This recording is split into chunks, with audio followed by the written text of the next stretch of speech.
Pop. Okay.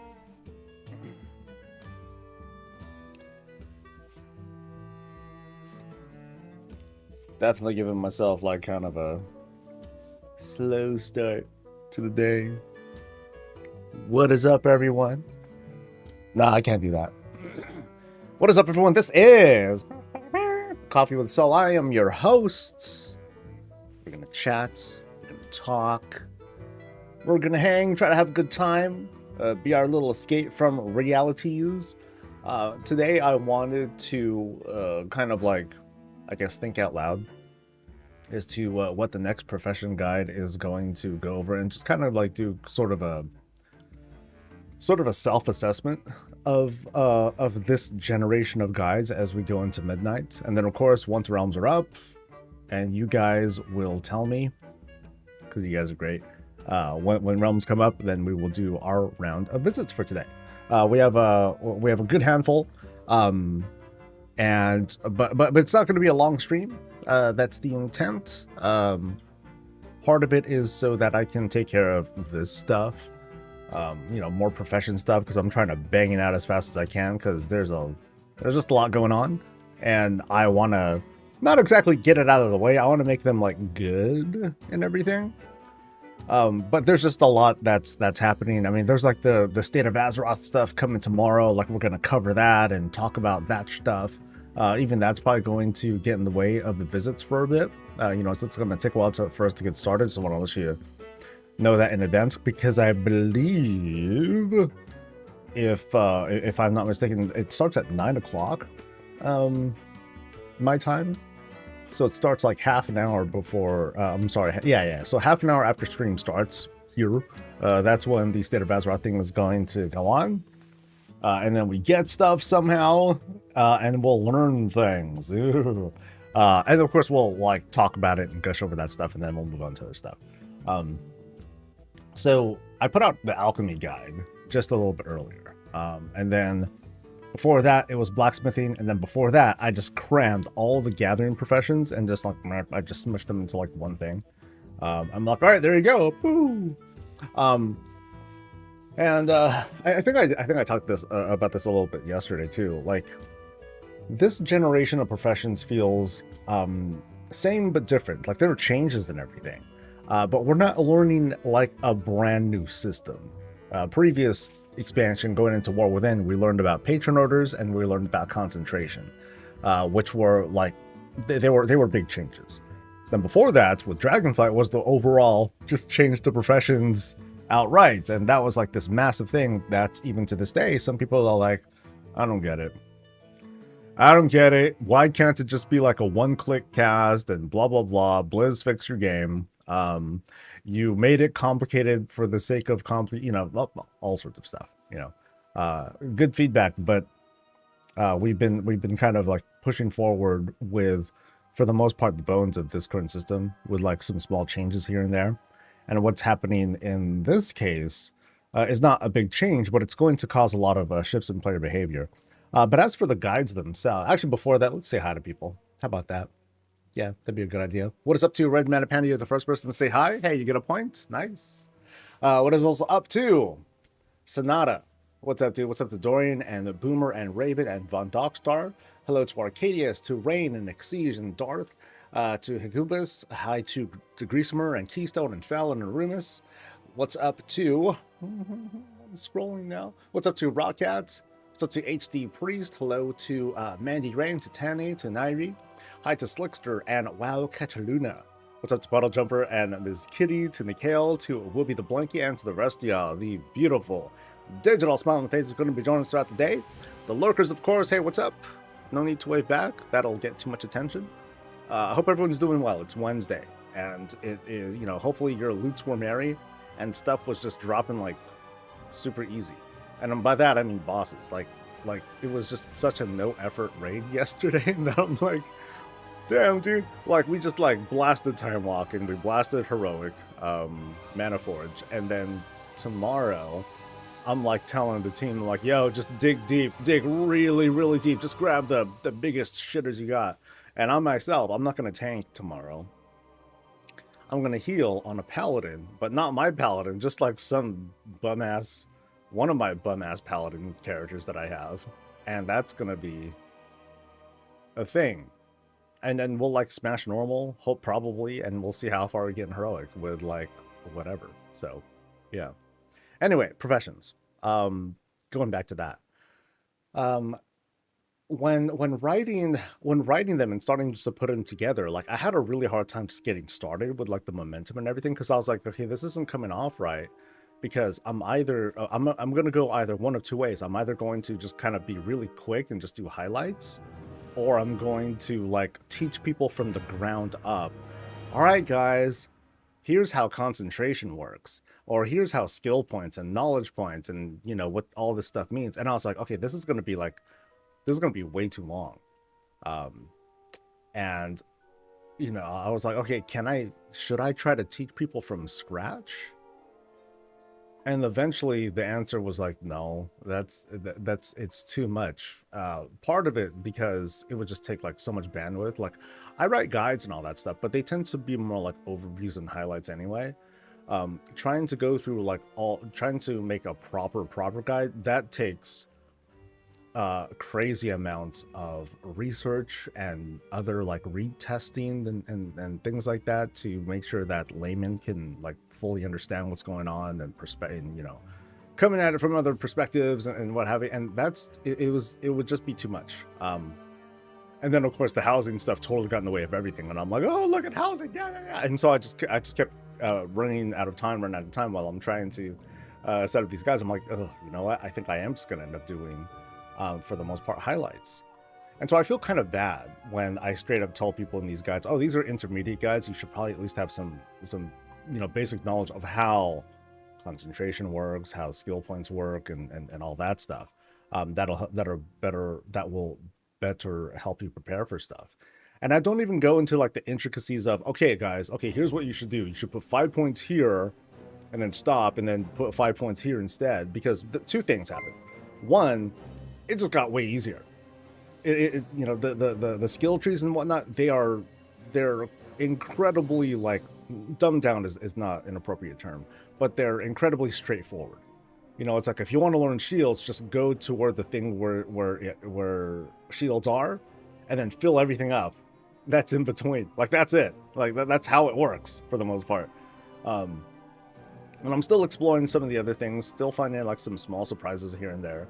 But nothing huge. You know, it just feels to me, and I know my perspective is kind of wonky. To me, professions in Midnight are incredibly uncomplicated, especially if you decide for yourself. And that's like kind of the big thing that I do with these guides. When I try to tell people, decide for yourself if you want to focus on daily cooldowns, or if you want to go through all the mess of specializations, mastery, and all that stuff. Because if you don't want to do that, if you just want to make something on the auction house, cool.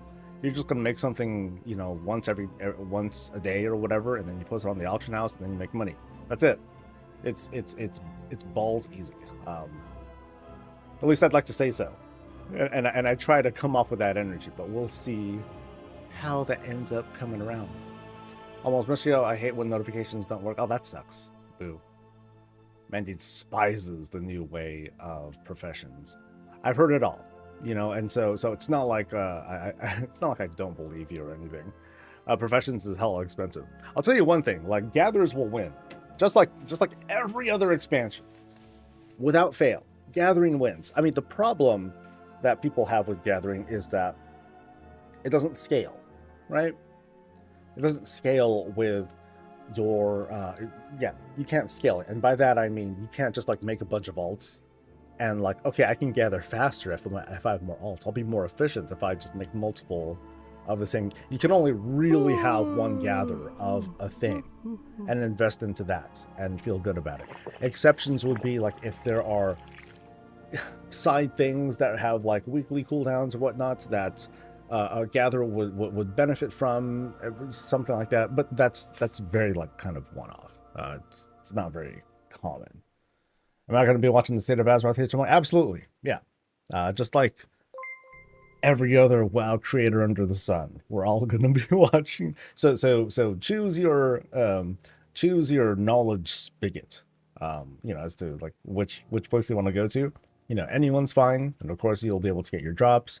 Um, well, from the sounds of it, that whole dark portal thing, you just got to log in. Just I mean, they said be around between this time and February and launch, and then you'll get it. Then you just get it, and look at this thing. So like really look at it. So what we have here, so we have this huge structure right here. Now just imagine it being cut off, and then now you have like this sort of like top of a wall. Or it can be the head of a bed. It could be the thing behind the bed, if you want to. It could be like above the kitchen and be like the grill that sucks up all the heat. It could be this could be like a lot of things. You can take these like figures and like phase them through. If we can buy multiples of these, just obscure everything else. Only like have these guys kind of peek through. That'd be kind of badass too. Take this, flip it, take this, enlarge it, phase this through the floor, phase this to the ceiling, this to the floor, and then now you have like this cool portal thing with like space behind it. That'd be kind of neat. Yeah, a lot of things you could do with this thing. So I think this is pretty rad. This is pretty rad. Hope we can get more than one. Yeah. Some folks they'll probably like obscure everything else except for the portal, and if they just want to have their own custom portal, sure, why not? Nothing is sacred. Next, they'll give everyone a world tree for their plots. Which one? Is it gonna be Nordrassil? Is it gonna be Amirdrassil? Is it gonna be Teldrassil? That'd be kind of hilarious. Because it's like, oh, Teldrassil. So, yeah, we're going to give you guys the world tree, Teldrassil. And then it's like, which version? So, you want to use it as a house interest? That'd be cool. Yeah. I mean, this thing is, like, you can... Okay, let me actually move this a little bit. And so you can see here, right? This right here is an Orgrimmar. I'm sorry, an Orcish building. So that gives you an idea of how tall this thing is. So it's fairly tall. It's fairly tall, but not like it's not like the freaking TBC Dark Portal. It's nothing that crazy. This would be the portal of my homemade dungeon. Ooh, nice. The achievement that's alive for visiting all 5 world trees is... Oh, I didn't know there was a thing for that. How just someone look like the Charlie Brown Christmas tree? Damn, that'd be rough. Just like twigs and stuff. And did him that we get the Dakota of the Sword as well? The what? Oh, did we? Oh, I didn't realize that. That's cool. Yeah, how many can we get? Because then I'll just make a whole Game of Thrones kind of thing.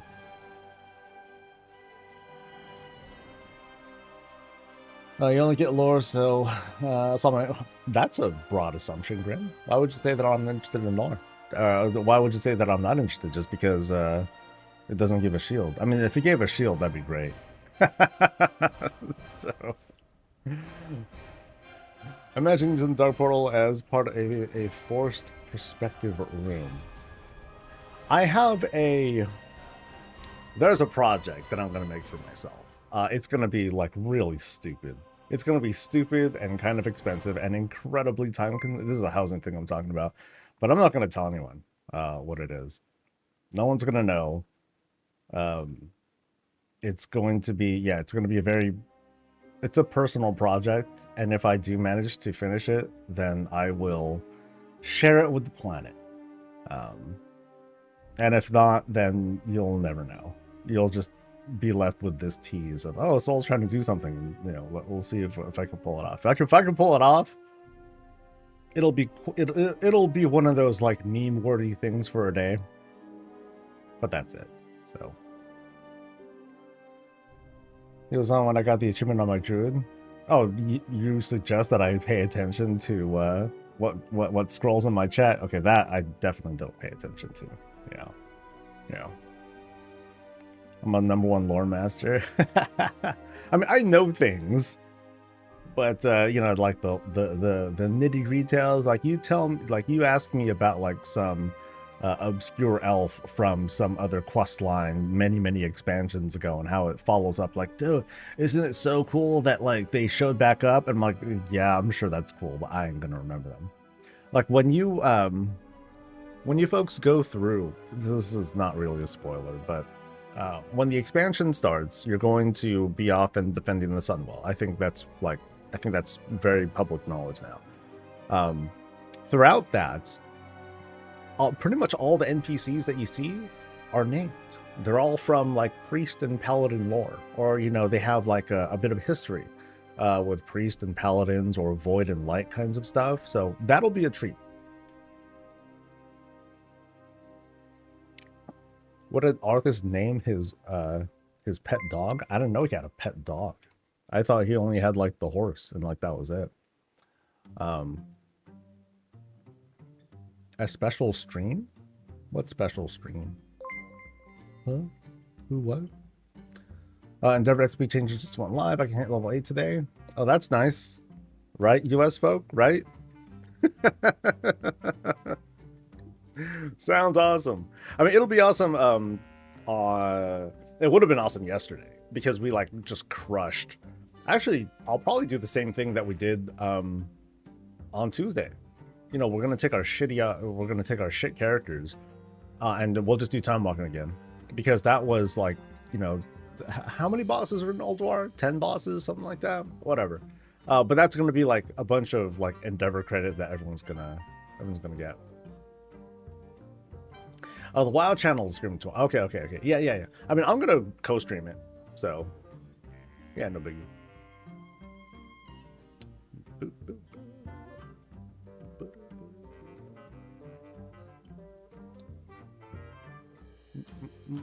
Oh, the special stream is how we get it.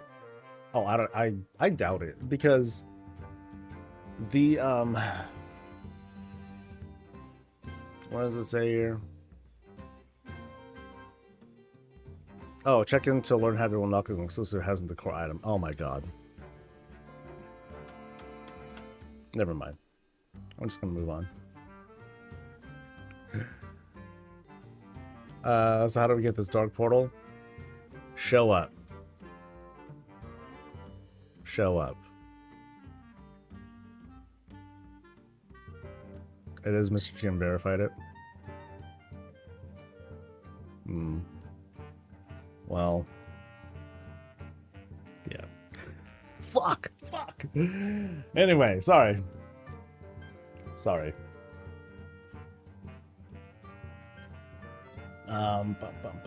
Okay, so let me go back to this. What's next? What's next on the list? Barkmore. Yeah. So I know that engineering is going to be last. Reason being is because engineering has this kind of salvage mechanic to it. And I want to wait until I cover the rest of the professions before I, you know, because during my whole journey of learning about how all this stuff works, I'm going to learn about, hey, here's the things that we're going to be making a lot of, or here's like a lot of junk that we'll be making with like this and that profession or so on. And those are the things that engineering is going to be picking up and turning into parts that they need for their leveling and progression and all that stuff. So it's more like a perspective check. That's why engineering's last. Same thing with enchanting. So enchanting is like, okay, hey enchanters, here are the things that you're probably going to want to look out for to disenchant, probably. You know, so that might be related to inscription, because inscription, you'll be able to get those cards and turn into Darkmoon things, and then probably disenchant those if there's like a whole crap ton of them. And so, again, kind of a perspective check. So it's kind of between inscription, jewel crafting, leathering, tailor working, sure, tailor working, leather working, cooking and fishing. Cooking and fishing is going to be smushed together into one guide. I hate doing fishing because I have to go fish, and I hate fishing. Fishing is like, oh god. Oh, I don't think I'm even maxed out in fishing in War Within yet. I don't even think I maxed that out for Dragonflight, now that I think about it. Damn.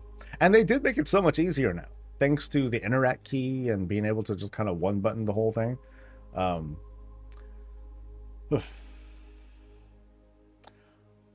I think jewel crafting will be next. Yeah. Why doesn't Sylvanas ever play cards? I don't know. Why? I'm upset they fixed my fishing so you can't run through one side of it anymore, so you can't use it as... Oh, really? Oh, that sucks. What a dirty fix. That stinks. Because she always burns the deck. But nice. Have I tried better fishing? Yes.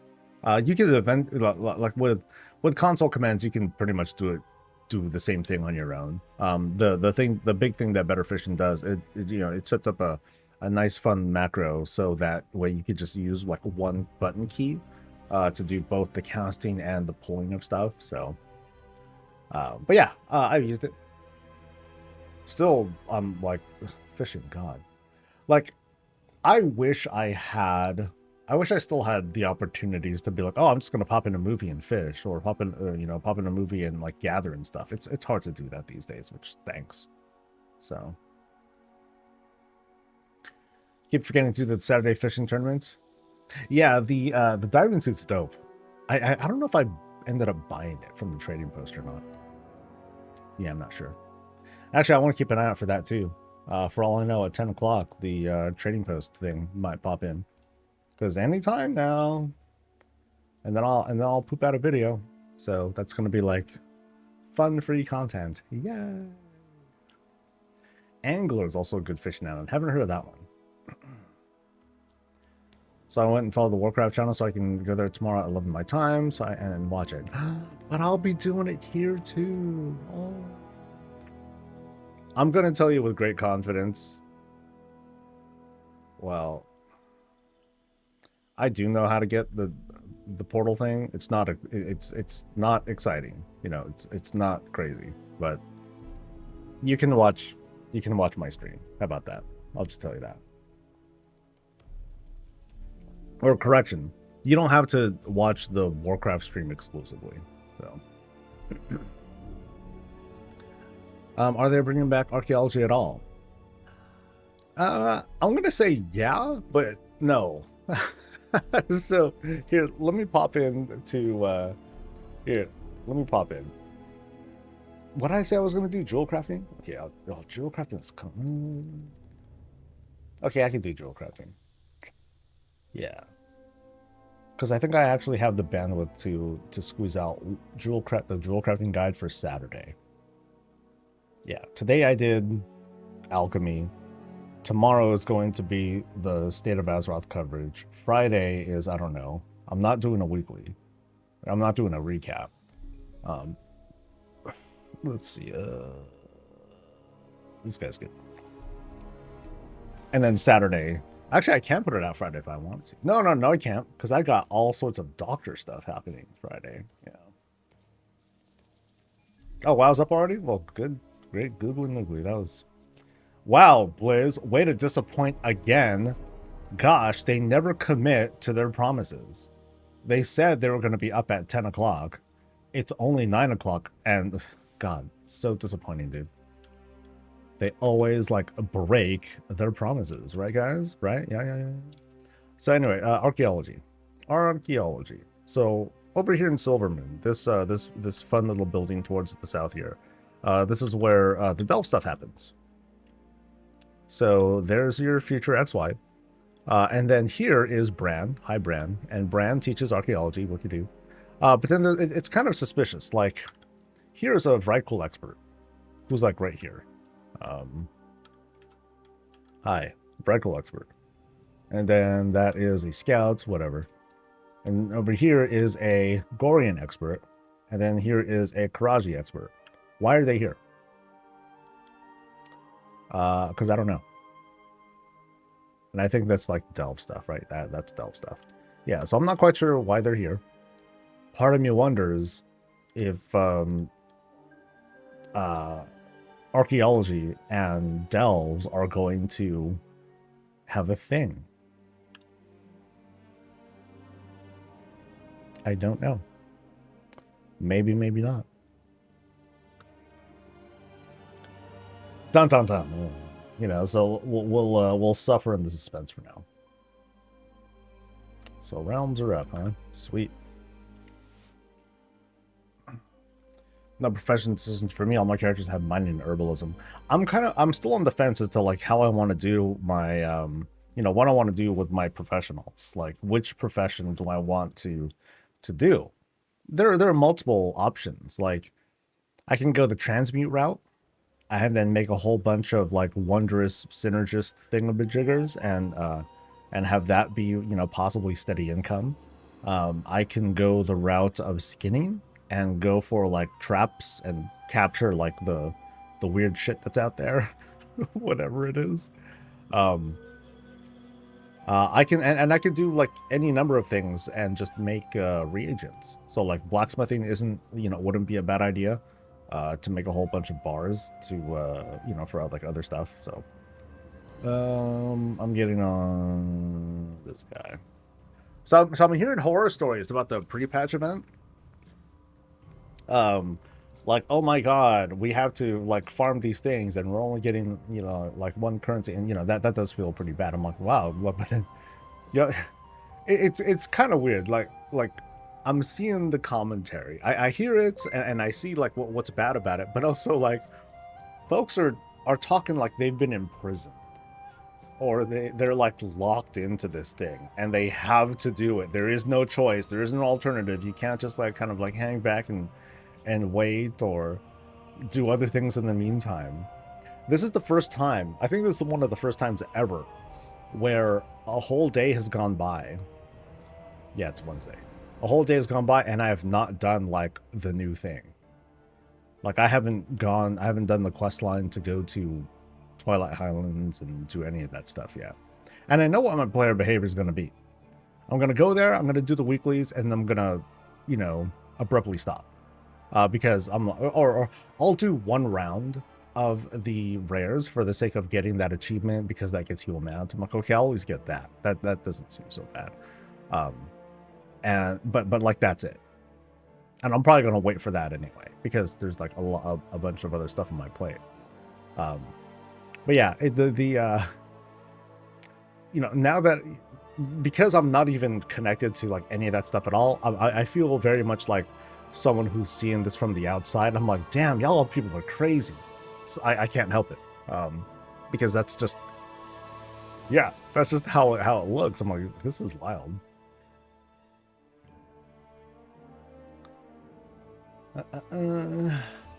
Trash mode is cooking good. I don't know. I haven't really looked at cooking yet. Yeah, so I can't really tell you. Not yet.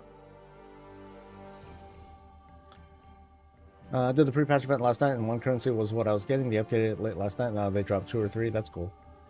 Just don't do anything questing for a minute. I'll get you caught up so quick. I was on Mr. GM stream and we went through and bought the mount and then DC'd him from the server. When he came back, he was rolled back to this last fight and his currency and the mount weren't there. Oh, that's fun. Do 2 row of the quest for the title. All the bugs and facing issues have been reported has put me off. Yeah, I'm hearing about all the things too, but for me, it's just like, I know I can wait. I don't really have ults to like level or anything like that. And there's like other stuff going on too. What I find kind of funny, or at least I think there's a big takeaway for Blizzard to consider. Don't do a remix so late in the expansion,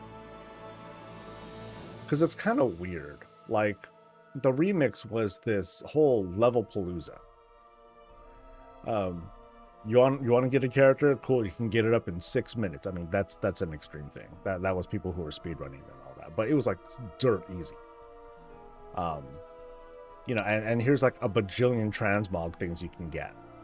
Old stuff, new stuff, yada yada yada, everything in between.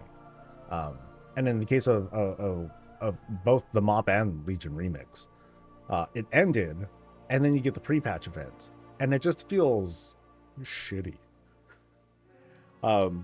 Even standalone, if you think it's bad, okay, it's bad, but it's just that much worse when you also are like, dude, like a week or so ago, like it was like this and this and this, and now it's like, yeah. So I feel like that feels pretty disconnected. Yeah, I feel like the next remix, if they, if when they go about it, don't have it towards the end of the expansion. That doesn't feel like a great idea. I mean, I get why it's towards the end though, because we're kind of in the lull, and it's a great way to get folks to come back in for a little bit. But at the same time, it just creates like this icky feeling because what follows up kind of stinks. So, you're not missing much. I mean, mentally, I've prepared myself, and I know how the flow is. And for me, I know it's gonna sound weird because it's like I haven't even touched it. I know that I'm gonna have like a decent time with it because I consume things in a certain way. For me, moderation is king. Just want that's super important for my mental health when it comes to handling this or any other game, is to like if I feel that kind of friction and it doesn't make me feel good, I'm just gonna like not do it and like wait until later or put it off or whatever. Not a big deal. I don't have the I can't really give myself, or I can't afford to get too bent over a thing. Like that's why you'll see me oftentimes like be very level-headed about stuff, because I'm like, okay, I gotta like step back for a bit and like, okay, remember dude, video game, relax. I'll give my feedback, I'll share perspectives that people are sharing themselves, but as for my behavior, I'm just I'm super chill about most things. I love professional content. You helped me get into crowd. Oh, thank you, dude. Thank you for the kindness. Yeah. I played WoW since the original open beta. I played every pre-patch event. This is my least favorite of them. Did I have a least favorite? I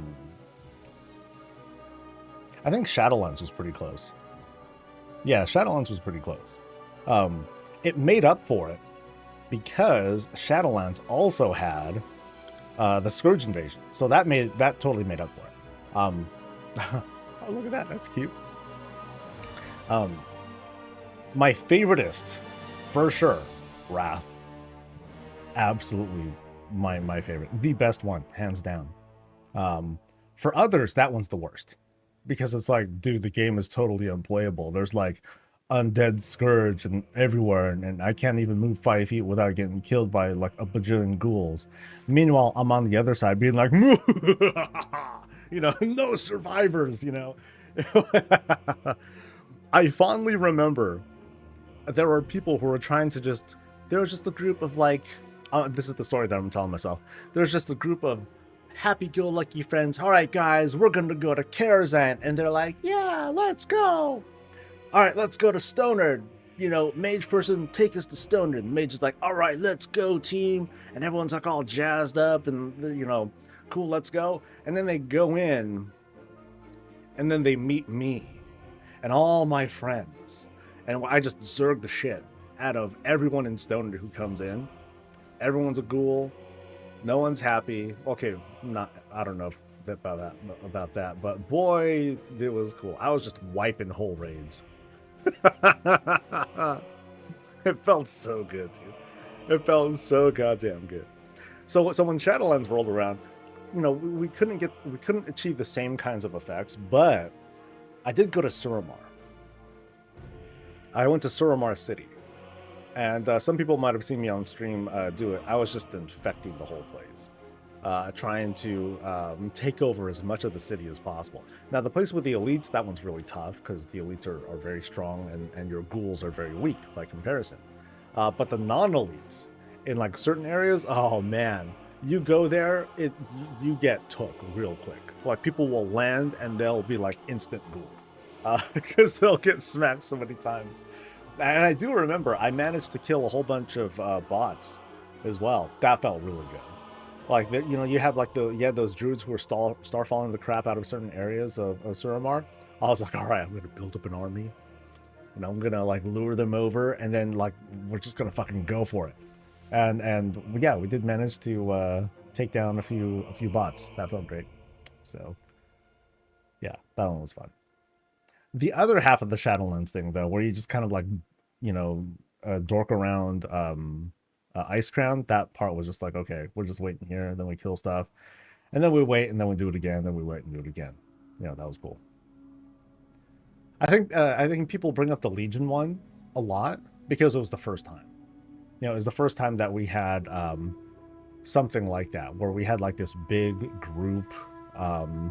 Hey, we're gonna go here and do basically an assault quest, but it's done as like but like you have like the whole damn region who's doing it at the same time, and it's on a timer, so people are like rush in and you know, trying to bum over to like this place and that place. So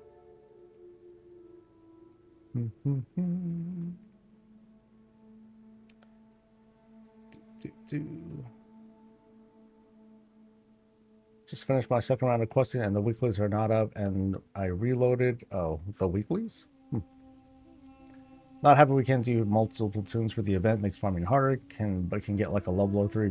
Yeah, I think that's the point. Like, and that's kind of the that's the double-edged sword of, hey guys, we want to have account-wide everything. Blizzard's like, okay, cool. We'll give you, you want to share things account-wide. Awesome, cool.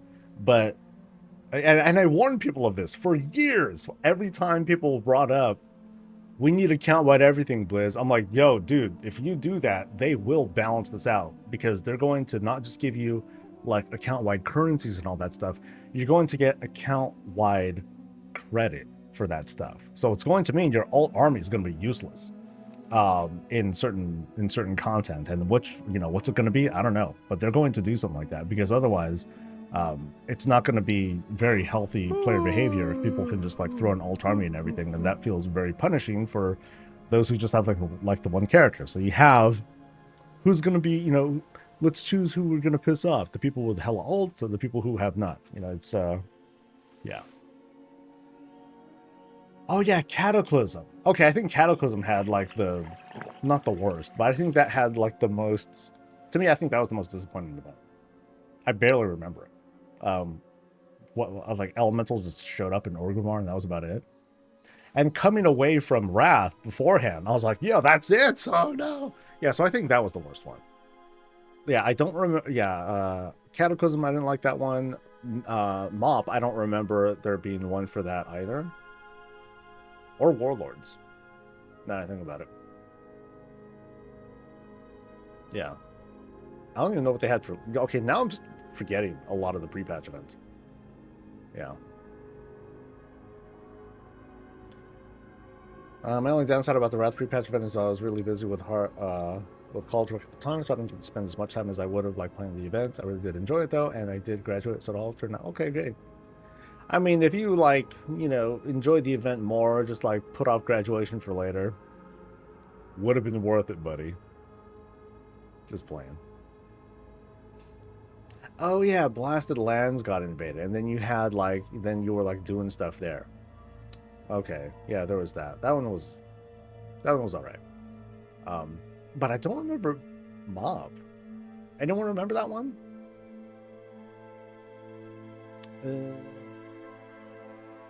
Yeah, what was the thing for Mr. Pandaria? I have zero memory. I don't think there was one from. Oh, there we go. The worst one. Yeah. One for TVC, that one was kind of rough too. So like the very first one, it was kind of rough because, at the time, it didn't really have anything for like, it was just a max level thing, I think, right? It was like Kazakh showed up and just started blasting people, I think. Because I remember being on like low level characters. I'm like, oh, what's that? And I was like, oh, smashed. Wasn't it Theramore getting one? Oh yeah, the scenario. That's right. Because when Blizzard discovered, hey, we can make scenarios, guys, and then they just had a big boner for that, and so they wanted to scenario everything. Um, yeah, yeah. Was there anything like outdoors for that? Yeah, I'm trying to remember, but yeah, not so much. I just remember I ordered a ton of Chinese food to eat while I was playing. It was comical. I think that was my favorite part. Okay, what kind of Chinese food? All right. Mop also had retaken Echo Isles and no. Oh yeah, that happened then too. I guess it did. Huh. That was very well. That's kind of sad because that turned out to be kind of not memorable for me. Bummer. Or was that Cataclysm? I'm not sure. I'm really not sure. I mean, come on now, guys. You know, let's be fair. This is like 15 years ago. I don't remember some stuff from like this morning. So let's be fair, right? Got the Dark Spirit Revolutionary. Wait, wasn't that? I thought that was during Mob. Yeah, I think Dark Spirit. I think you might have that confused. I think it was like 5.4 when we're like when we're kind of like rising up against Garrosh and all that, and then Siege of Orgrimmar happened. So I think that was it because you had that whole patch of like the kind of rebellion where we were like doing some stuff around Orgrimmar and taking down lieutenants. I think, but I don't think that was like a pre-patch thing. I think that was something that preceded the Siege of Orgrimmar marathon. So.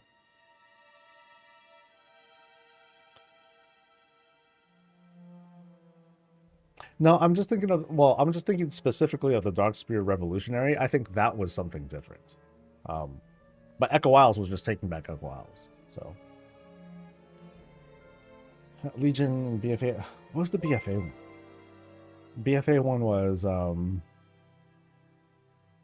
wait, what shit? Well, I don't know. They had one, but wasn't it Lordaeron? No, that was War of Thorns. There we go.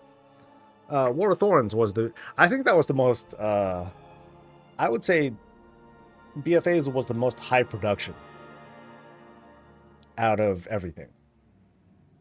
Tell us and never tell us anything about your use. No, they haven't.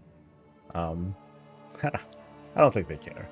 While I was there, I should have at least like poked around and like looked inside their house and all that too. But oh well, that would have felt kind of rude. But oh well. But yeah. BFA's War of Thorns. Oh, that was intense. I mean, it was a big weeks long campaign or whatnot. It was like a little book and all that, and online novella kind of thing, and a read. It was a lot of stuff. They did a lot for that one.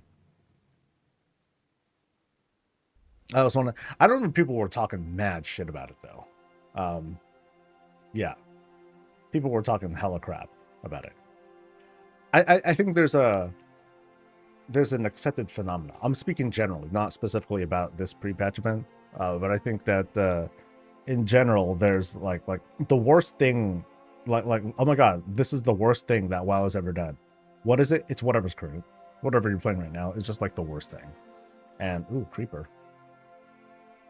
Oh well, let me do that. Weird.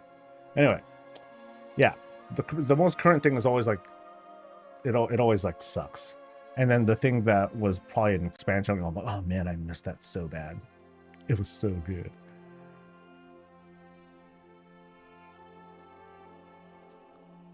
BFA finally did what players always complained about. It didn't make the events between the expansion a book.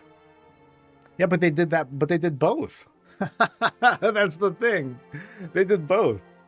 They made it both. They did have a book for. Well, I don't think it depicted the actual, all the events, but maybe it did. I have the book somewhere. Yeah. And then of course everyone can just read it for free as well. So there's that. Anyway. Was that Grim? I think that was Grim. All right. 9:20. Yeah, I think we could do it, Elizabeth. We can get started. Just gotta find my stuff. There it is. Okay. Oh, you were not. Oh, that wasn't. Okay. Do do do do do do do.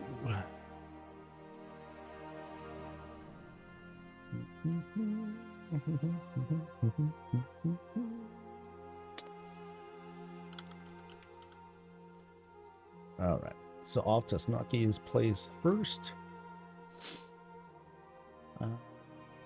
12. You're in bed sick. Oh no, that sucks, dude. Pre-patch housing gear, do I only need to buy one of each? Will they show up in a vendor once I unlock them? As far as I know, no. But I'm pretty confident that they're going to make it available elsewhere too. Because the kind of decor that you're getting from there, it's like Blood Elf stuff. It's not Twilight Blade stuff. You know, it doesn't feel exclusive to that event. So it's one more reason why my sense of urgency for, you know, trying to farm up and get a whole bunch of stuff, like I don't share that sentiment with folks who are like, oh my god, we need to get like you know, more of the currencies and all that stuff. I'm like, sure, you know, if you want that stuff now, but I'll just wait until it's available elsewhere, because I'm very confident that they're going to make it available elsewhere.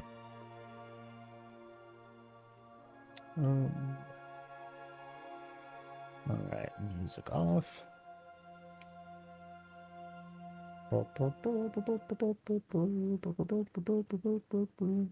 They didn't mention a little bit. Yeah, so I'm not sweating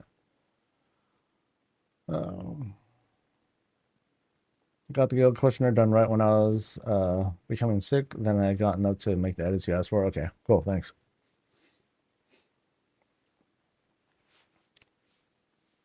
I took the kobold junk pot with the sword sticking out at the top, and I hit it inside a stone, and now I have the sword in the stone. Yay! Nice. All right. I think we're good to go, right? We're good. We're good. I'll be right back.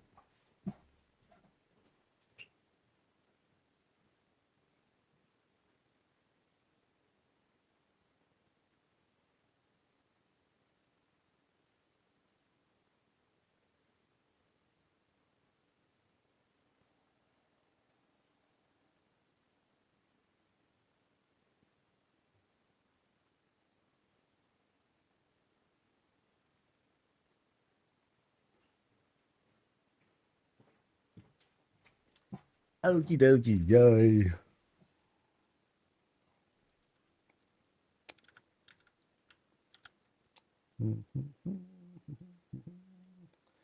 No secrets of this one, nothing in particular to focus on.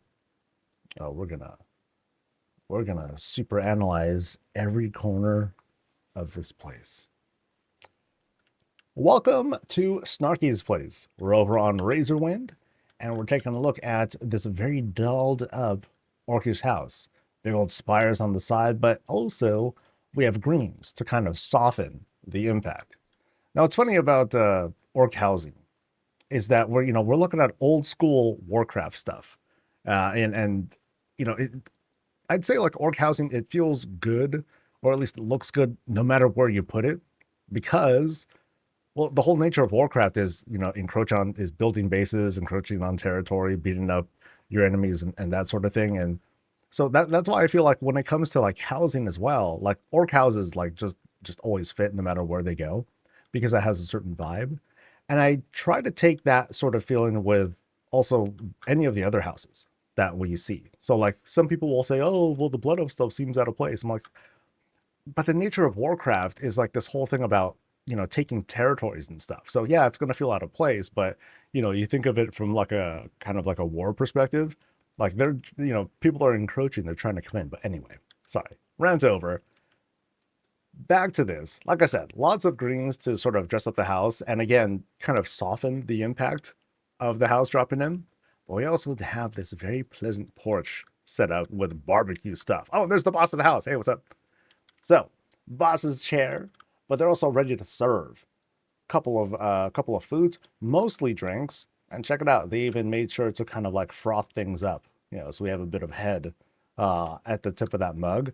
Very, very nice. And all the fixings for food, right? Very fitting. Using rugged furniture for the outside, that way it can definitely handle like weather patterns and all. Oh, interesting that they decided to use like some of the Mechagon stuff as serving tables. That's cool. It's almost like the center of these are sort of used for kind of warmers, but maybe not, because then you'd warm up the fruit and then that'd be kind of gross. Hi, would you like some 75-degree temp fruit? Why not? I do like that it's raised too. Some people they'll just like kind of skin the bottom, or they'll just like fence it off and all that. But it's nice to have like this sort of separation because it feels natural. And then you also have like the overhang too to help make it feel more convincing. In the back here, you have some of the like rings to sort of set up the background, because like, here's like the walk-in shot, like you're going in, and it's like, oh, hey guys, welcome to my place, have a seat, and blah blah blah. And like, okay, cool, this is awesome. Place a shady spots to sit, or if you want to be out up front, enjoying stuff with the boss as they're serving you things, cool. And the view is awesome. We're pretty far up. We get a nice survey of all the rabble below.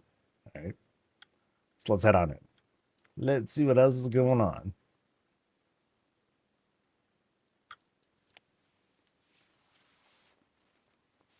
Is there a current max housing level? 9 is the current max housing level.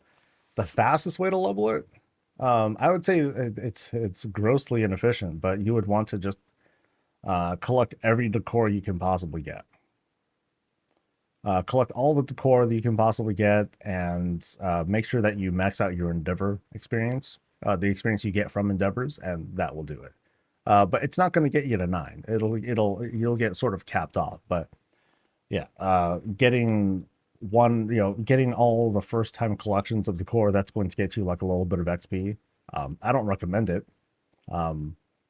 Unless you have like a very, very good plan set up for your house. Because think of it like this. If you race to level 9 and you're successful, like, great, that's awesome. But it's also like late January, the expansion's not even out yet, and there's a crap ton of decor to look forward to. Some stuff that is gonna come at launch, some stuff that is gonna come a little bit later, kind of like drip fed, some stuff that we haven't even seen yet. And so I feel like having so much room to play stuff, hey, that's great and everything. But then as soon as you fill it up with all this stuff, when new things come along, what are you going to do? Are you going to like destroy like a whole bunch of stuff to make room? Or are you going to do a rebuild? Or are you just going to let it sit and like, okay, this is it. This is my static house like forever. I feel like you kind of set yourself up for failure if you try to put in any more effort into leveling your house than you need to. But yeah, that's just my thing. Anyway, so we head into Starkey's place, and instead of the usual, hey, let me lay stuff down and put things in, they just have some dressing on the side right here. And then we immediately enter like this kind of living space. So we'll go ahead and like chill with Reptar. He's just, dude, he is out. He is out cold. But then Boss is chilling with Miss Murgle, and we have this nice dressing of the fireplace being closed off a little bit with the trellises right here on the side, appropriately dyed darker. That way it is to kind of give that like kind of like already burnt look. It's like as if the grills are being very extensively used. Very nice. Good touches with like the rug rolls that are ready to go, and then some extra fires on the side, lighting and all that to sort of dress things up. The way that they describe this is that there's nothing particular to focus on. And so I think like what I want to do, like the kind of perspective check is like, okay, this might be someone who's just, kind of getting started, who wants to throw down some stuff and like see what they happen to get. And so far, I love the dressing. It's good. because we have like decorative stuff to put on top of what's already very intense transitions, like because you have like these big wooden beams that are that kind of take us from one room to the next, but they added some extra color to it, and that's cool. That helps a lot. Adding the fires on each of the corners here, it just helps to brighten the space and what's otherwise really dark to help give some color everywhere else. And so it's mostly a question of, okay, how can we fill up space? So as we go to this next room, here's like kind of the answer. So here's a great example of, yes, fill up all this space with all sorts of different things. And I love the experiments that are happening here. So they skinned everything purple, purple, purple, purple, purple, purple. And then there's this curious door that I gotta click on because it's like, oh, interesting. So they have so their treasure room happens to be like a semi-outdoor spot. Huh. And who's guarding it? Couple reptars. Couple of them actually. We got dad or mom or whatever, and then baby who's trying to take care of stuff. Yeah, interesting artsy kind of placement of like, hey, let's just take this table, slam it in, make a cool little design. I really like this though. They took this nook, it's using a human transition, but then inside this closet area, they added a whole bunch of stuff here. So they added what looks like bed sorts of stuff because I'm seeing this cloth that's kind of draping over, so I think that's kind of a bed. But then they kind of phase it through, and then behind it, I believe they look like mirrors that are behind it. Dressings on top, beams to kind of separate it, some rug rolls and other pillows to hide some clip because it's there, like it's there at some places. They skin like the walls. They skin the wall area here. Yeah, skin the wall area here. Put another curtain on top of it to just keep piling stuff on top, and it's hard to go wrong when you just keep piling stuff on top of each other. Like you'll eventually hide like like anything that might seem sort of unsightly, and you'll produce for yourself a pretty cool effect. So as another small example, like this one, like this couch, it's like partially phased through, so you can hide some of the framing behind here, to create something that feels like it's a bit more attached to the wall, and like that works out really well. I have it on both sides, plus the benches right here on the side. Cool. Very purpled out. Very, very purpled out. From the windows to the wall, man. So let's transition over to this next spot. Super spacious. And we walk into like this grand feast for all. So what we have here, instead of the grill, instead of it acting as if it's like a cooking grill, it's more like this big like serving table, but also it's very convenient. So here I'm gonna sit, I'm gonna start enjoying stuff, but my main course is just like on this warmer. It's like ready to go. It's there's no risk of it going bad or cooling off too much. So awesome, very cool. I know, but then it also doubles up as this grand decor. So we have the blood elf fountain that's kind of dripping down, but then we have this other fountain that's coming up in the opposite direction. This nice little pattern of the additional lights, greens at the bottom to act as if it's like this sort of flower bed. So it makes for this really nice presentation. It's good. And on the outside, this kind of interesting setup where you have like the kind of pantry area that's just off to the side. Now, as for the actual cooking, we might find it elsewhere. But kind of nice that we have some stuff out here. As if it's like, okay, let me get some condiments or whatnot. You'll just run over, get some drinks. And here's what looks like is the kitchen area. So here's where all the food's coming from. Like all that stuff is where things go, but it comes from here. And we got a cake. Oh, check out the cakey. So we got purple cake. We also have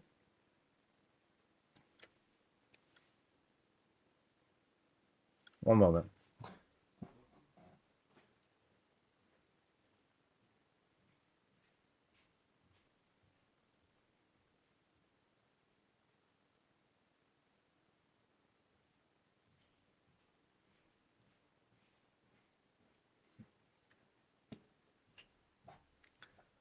somehow my phone in the other room picked up my voice and just started like talking. It's kind of wild. Anyway, so back to the cake. Back to the cake. Oh, we got Jack and Jill up top. We have a big old candelabra as like the topper. So how old are they? 1, 2, 3, 4, 8, 9 years old.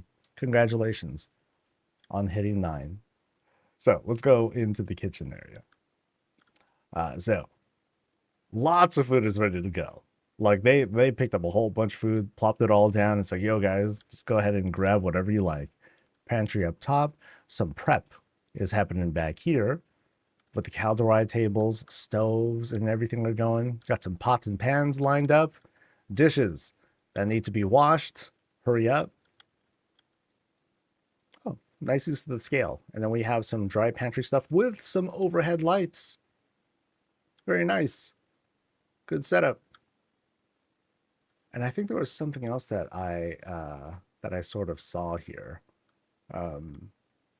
Maybe I'm tripping, but yeah, I think I am tripping. Oh, it was this. It was the spiced wine that's being set up. You know, because you have the wine under a burner as well. So delicious stuff. Very, very tasty. Then we're gonna head upstairs now, past Jack and Jill's. Oh, and then we have this very this very detailed corner over here. So here's the boss again. And let's take a look at everything going on. We have like little baby fireplace. You know, we have tiny fireplace, like smaller things. And yeah, very interesting because, you know, in this case, things are a bit more proportioned to normal size. Just a bit though. I actually am a little bit bigger than like what some of these things ought to be. But interesting setup. Little fireplace, Jack and Jill. We got things for snacks, stuff to read. Right over here. Nice. So let's climb. Going up the tree. Some stuff to decorate as we get a little bit higher. We get to the top of the landing, and they added a little bit more here. They added, like here in this corner, a little bathroom. Let's check it out. Oh, it's an open bathroom. Oh, brave. So we sit and we just poop on ourselves. There's no hole, no drain, no plumbing, no nothing. You just go here and you poop. Let's pretend there's a hole there and that's a drawer, and then you just pull it out. So it's kind of like a glorified chamber pot. Sure. Sure, why not? You rinse off right over here. There's some water set up, you know, with the spouts. There's a little bit of water up top there. Soaps, more Jacks and Jills. Awesome. And then we have a place to bathe. Oh, it's all set up for a long bath too. Very heavy on the Jack and Jill usage. But then, yeah, we can chill in this bath. It's made for it. We got snacks and all that stuff ready for a nice long rest. Oh God, there's like so many of them. It's like they're spreading. Ooh, check this out. So we come in.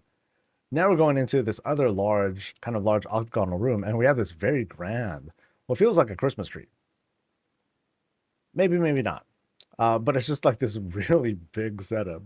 So they have, I think these are like fused. Yeah, it's a number of fireplaces that are just kind of like boop, boop, boop, boop, all smushed together into like this really big centerpiece to build around. That's cool. I mean, this is a lot of setup too. So many greens that went into this. And then of course, like other flower types that go in there to create like a little bit more, but it all like builds up into the ceiling. That's neat. That's really neat. Walls are adorned with bits of decor here and there, you know. And then right through here, right through the strap, we have a Xalatath shrine. Some upside down lamps. Oh, check it out. We have this Erica thing. Oh, it kind of feels bad that you go inside and it feels so understated, but then you go inside and it just like screams at you. Like this makes for such a crazy centerpiece. Like I haven't messed around with it myself, but it's like, okay, what if you make this thing like super big? Like how intense does this light get? But the Genesis lights, they're no joke either. You know, they're just kind of flipped upside down, fused into the floor and everything to make this glow, and the glow is very prominent. Oh, train set. Where's it at? There it is. Choo, choo. And then right through here, what feels like is the boss's room, ish. Okay, so let's pretend Alaria is actually sitting. No, no. Oh, it's a battle station. Oh, snap! Check it out. Okay. All right, check out this battle station. So this is it's occupied right now. Reptar is manning it at the moment. But we have, okay, what do we have here? So, oh, interesting. So they have a couple of these curtain hangs that are acting as the keyboard. You know, checkerboard, keyboard. You know, that works. Got some snacks on the side.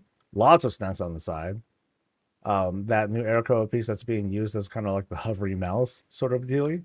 Now, I love that Reptar has like the right orientation, you know, to actually look at the screen. Good job. And then here's the computer tower. Nice. Yeah, so it's just a very pleasant setup. Oh, okay. This is the best part. They were so thoughtful that the monitor tilts down. Very good. Very, very good. Appreciate that. Oh, and on the side, they have like the mini fridge. Oh, they got more snacks set up. They got drinks down there, or at least those are like lanterns or whatnot. They almost look like shakers. but but they're more like lampposts. And then up top, you got shots. Perfect. Perfect. And then when you got to rest, you just lay down here on the bed.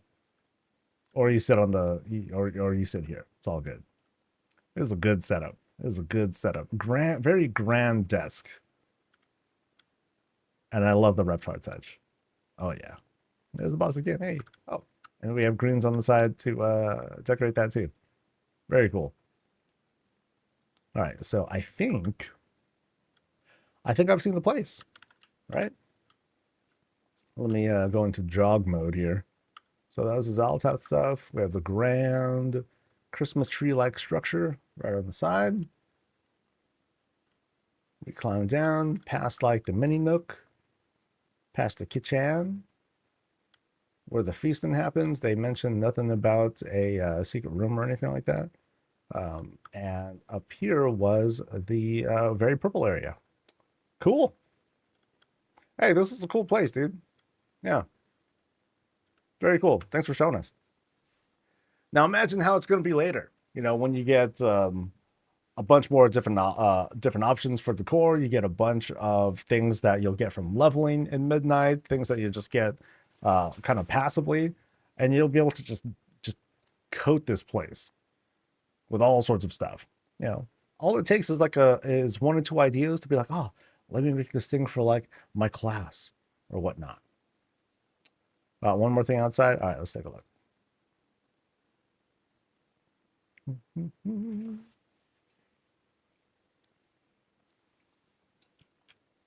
All right, so what's the spot we're talking about? Because I think they're phased. Now I don't see them. Bummer.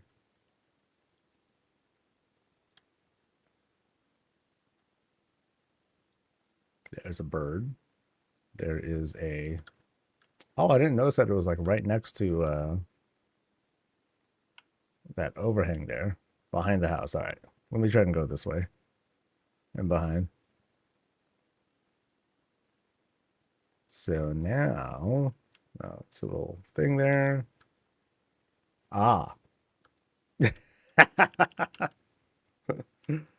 For those who didn't appreciate the place. Just a pleasant, quiet spot, you know, out of the way. It's like here's like the person who's getting their last words. Here's the boss, just kind of like having a nice chat with them, and then boom, over. And then they just kind of like dump it over because you know you got to keep the place clean. No one's gonna check down there, you know. No one lives down there. It's okay. We're fine. We're fine. Thanks again. All right. So, where to next? We're going to Jitter's place next. Jitter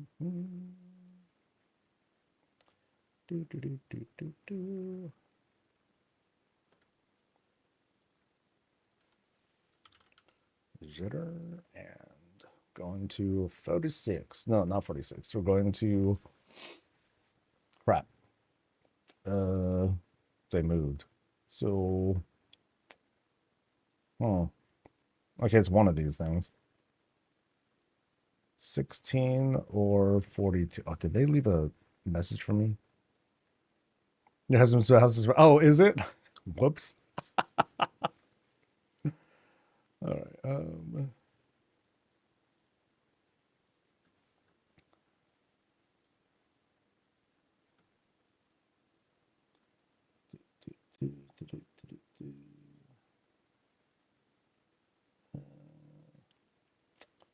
Okay, nothing there. And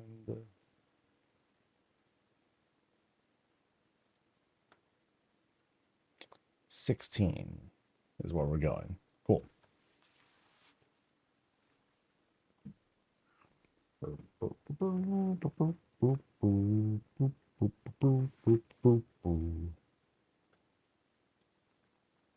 Alrighty. 13 minutes.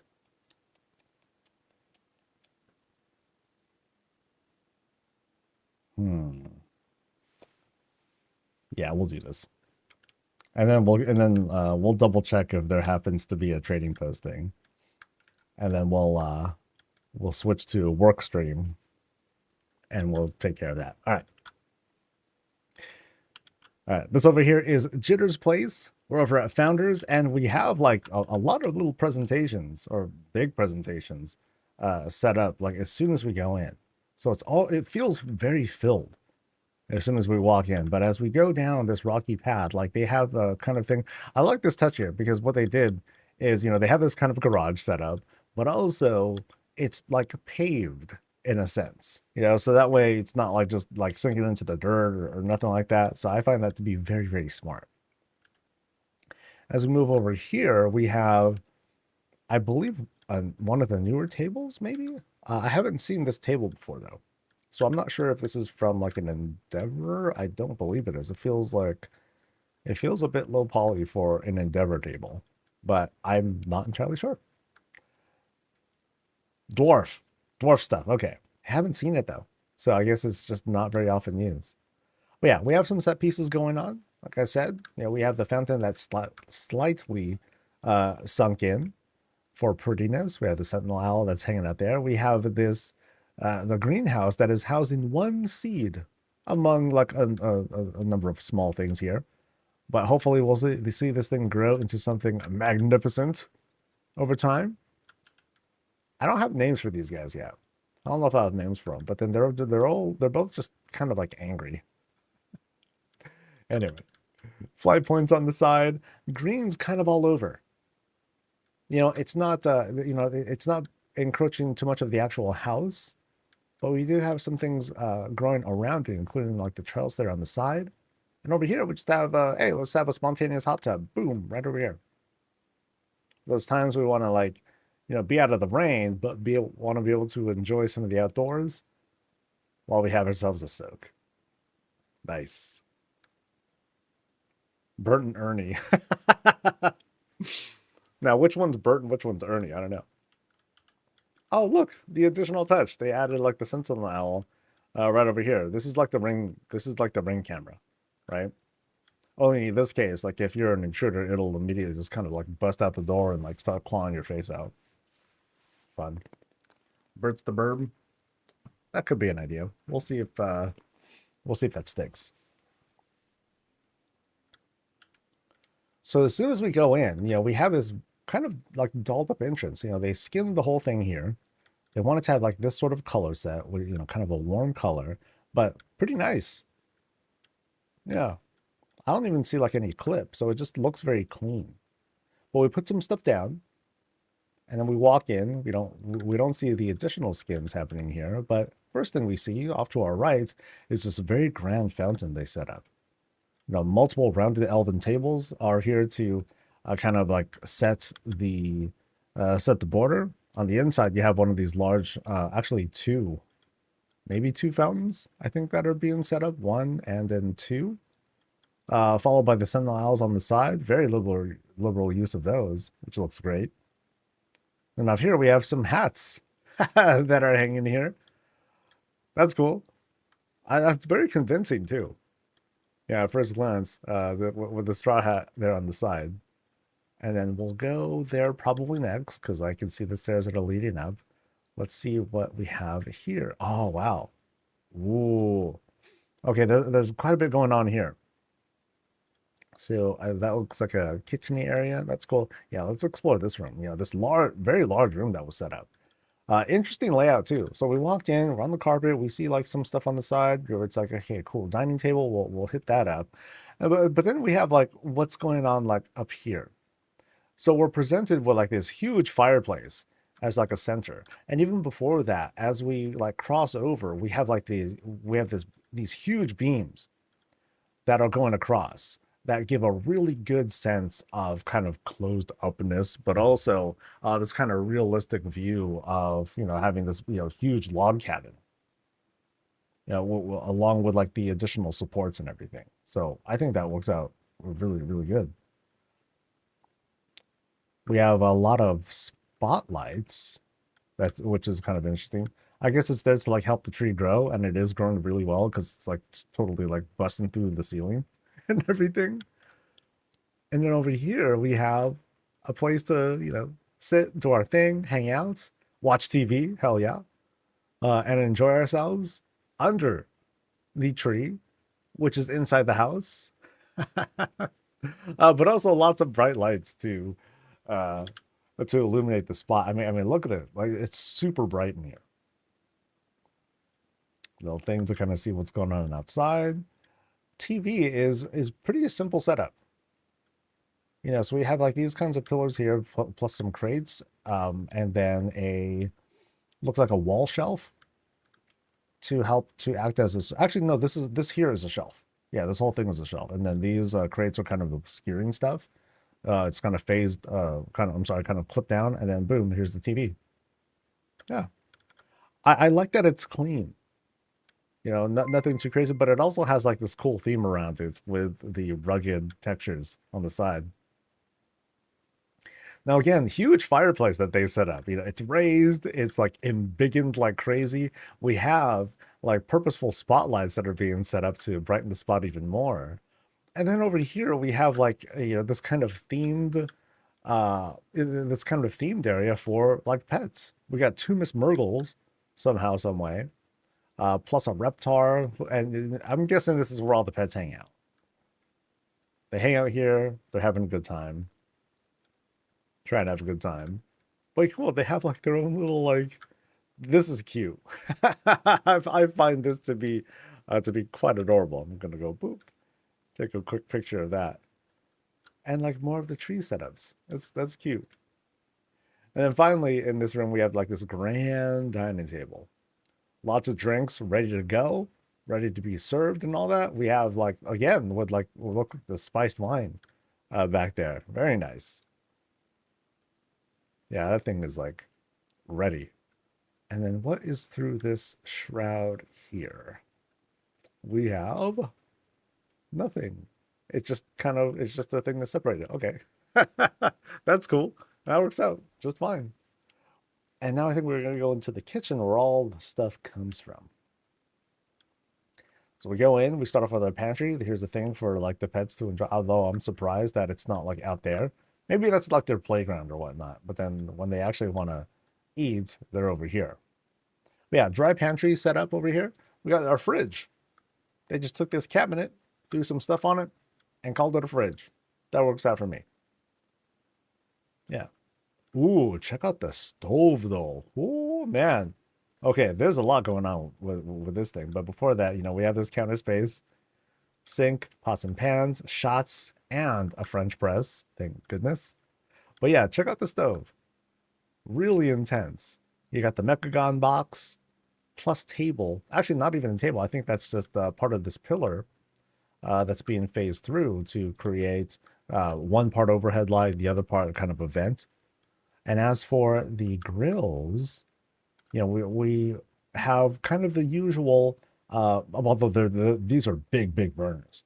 So we have, of course, the barrels, the upside down chandelier, but then we also have some gauges that were picked up from the Mechagon Endeavor to help give a little bit more to it.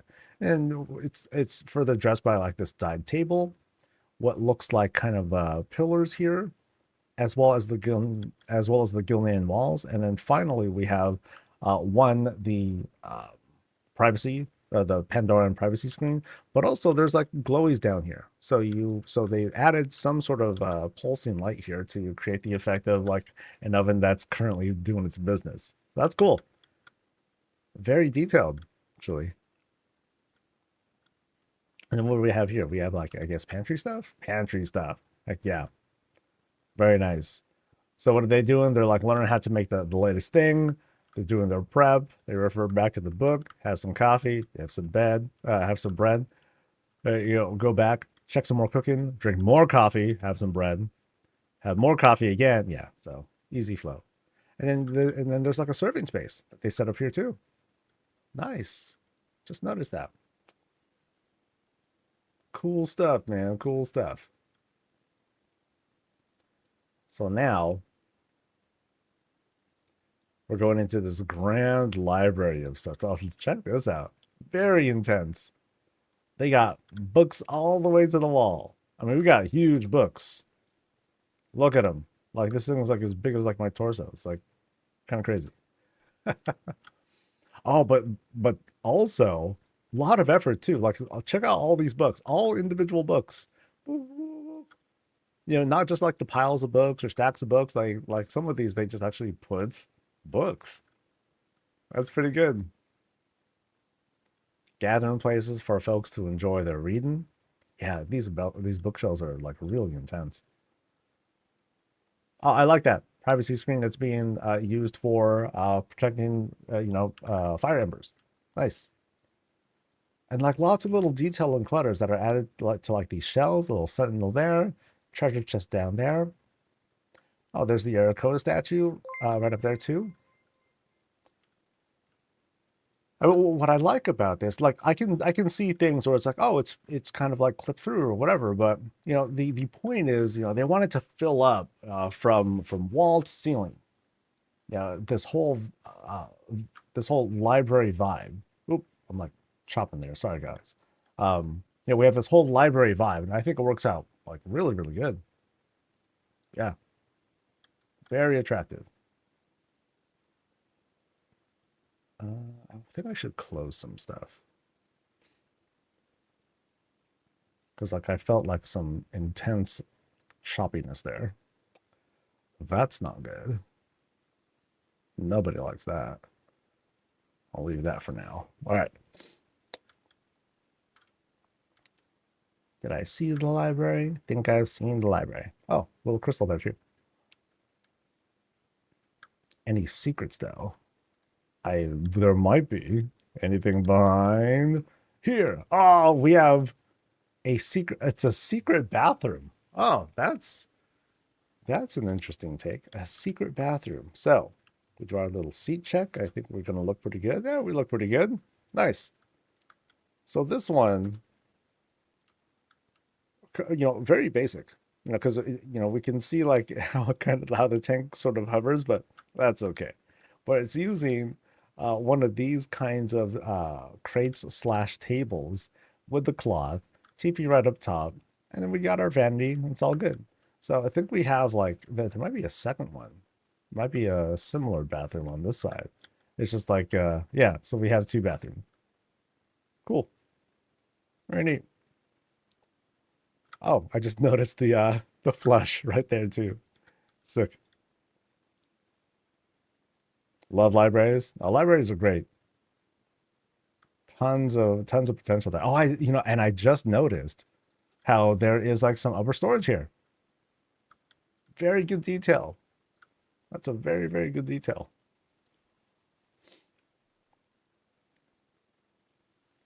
I'm just double checking again if in case there's like a trading post thing, but it looks like we're good. Sweet.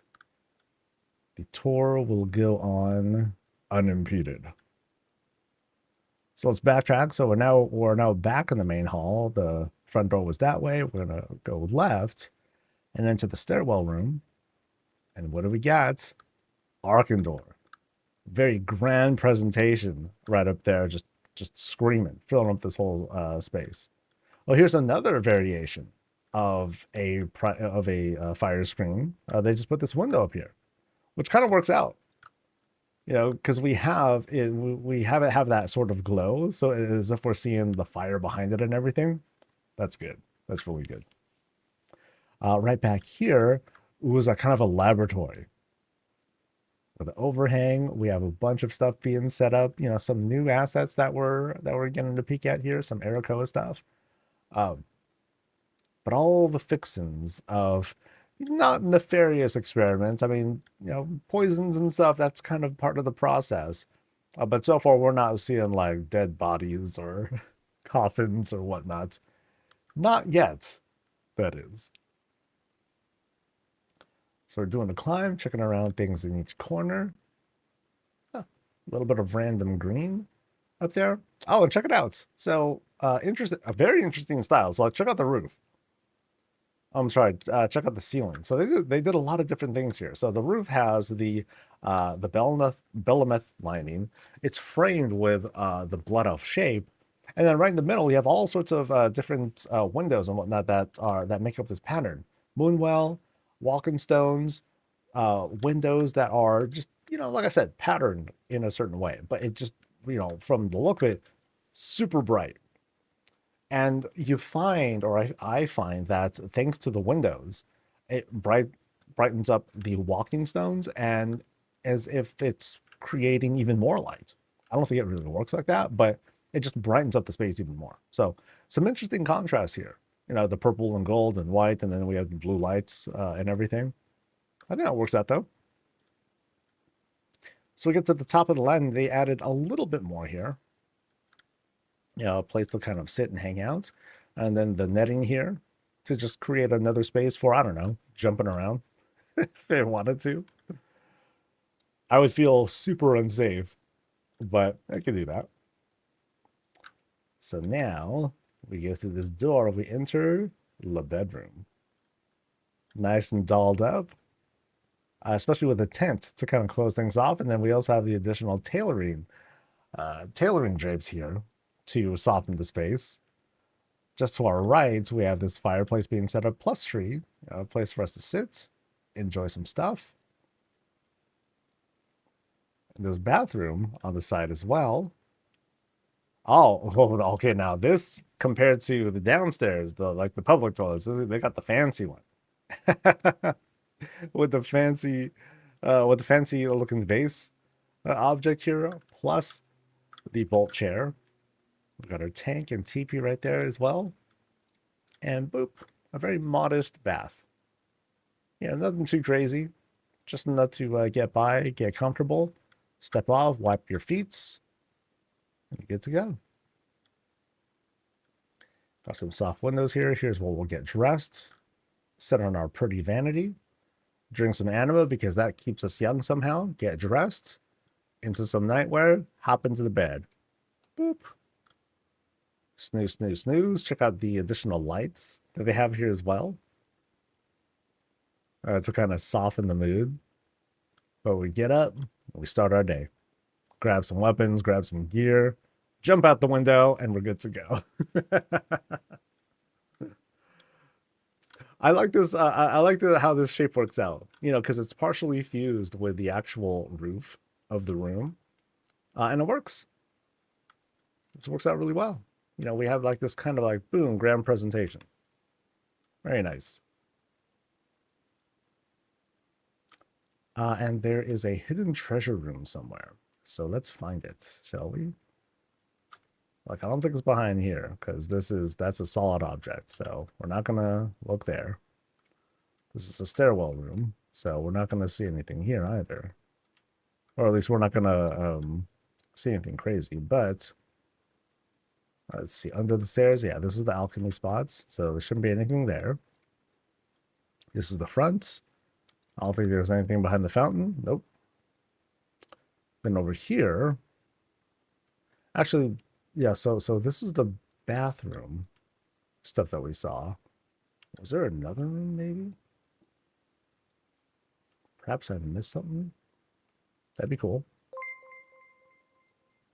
Nope, none there.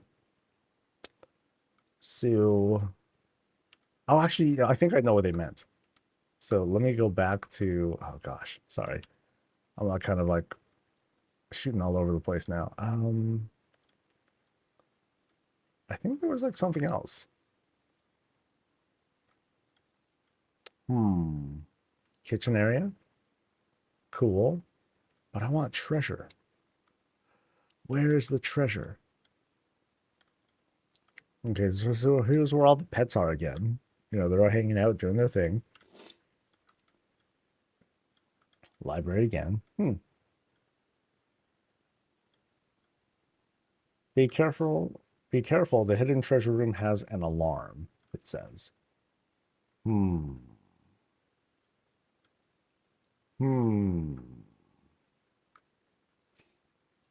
So what oh, behind the thing? Nope. Darn. That would have been good. I mean, I'm guessing the library, but I'm not seeing a treasure thing here. So the beams, they extend here, so the room's not going to be any bigger than this. We checked the bathrooms. Unless there's like another thing here, but I'm not seeing that. I'll be very displeased with myself if there's like a hidden room that I failed to find. Gosh. So, start of the house.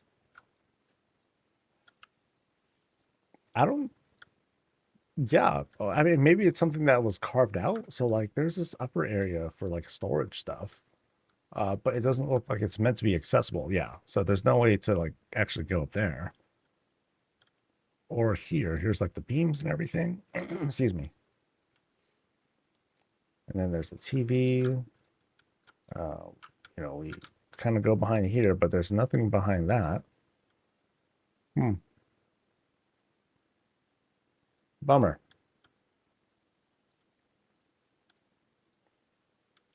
Can I like push this, or can I like walk through something? There's that shelf right there, but no, that's a normal bookshelf. I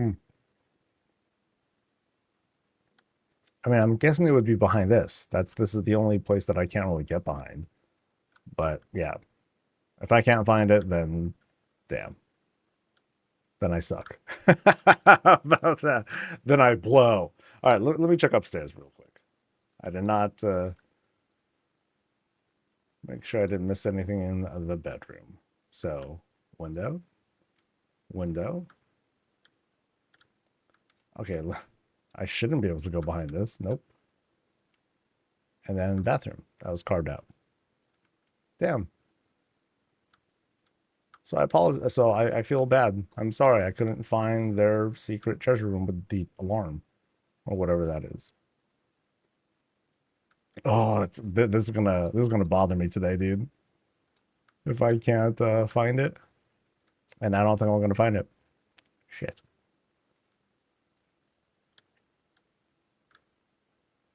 Grr. Oh well. Stinks. Still a nice place though. Yeah, it's still a nice place though. Shucks. All right.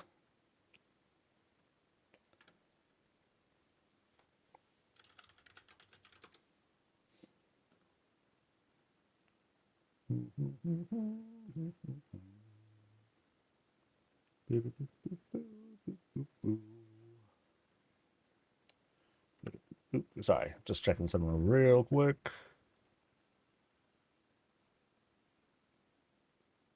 All right, we're good. Let's head over to Shade's place.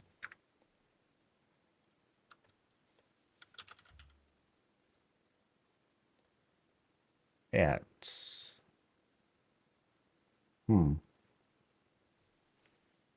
ever, oh gosh, It's either 20. Oh, okay. They listed 27. I'll try 0.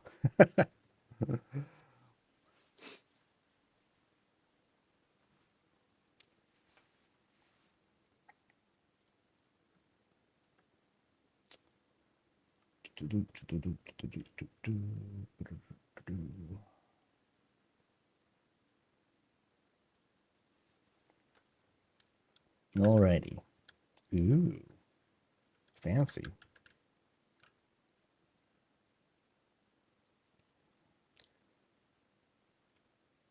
Welcome to Shade's Place over at Founders, and they have quite a few like new things to look at too. You know, we have the newer Night Elf house.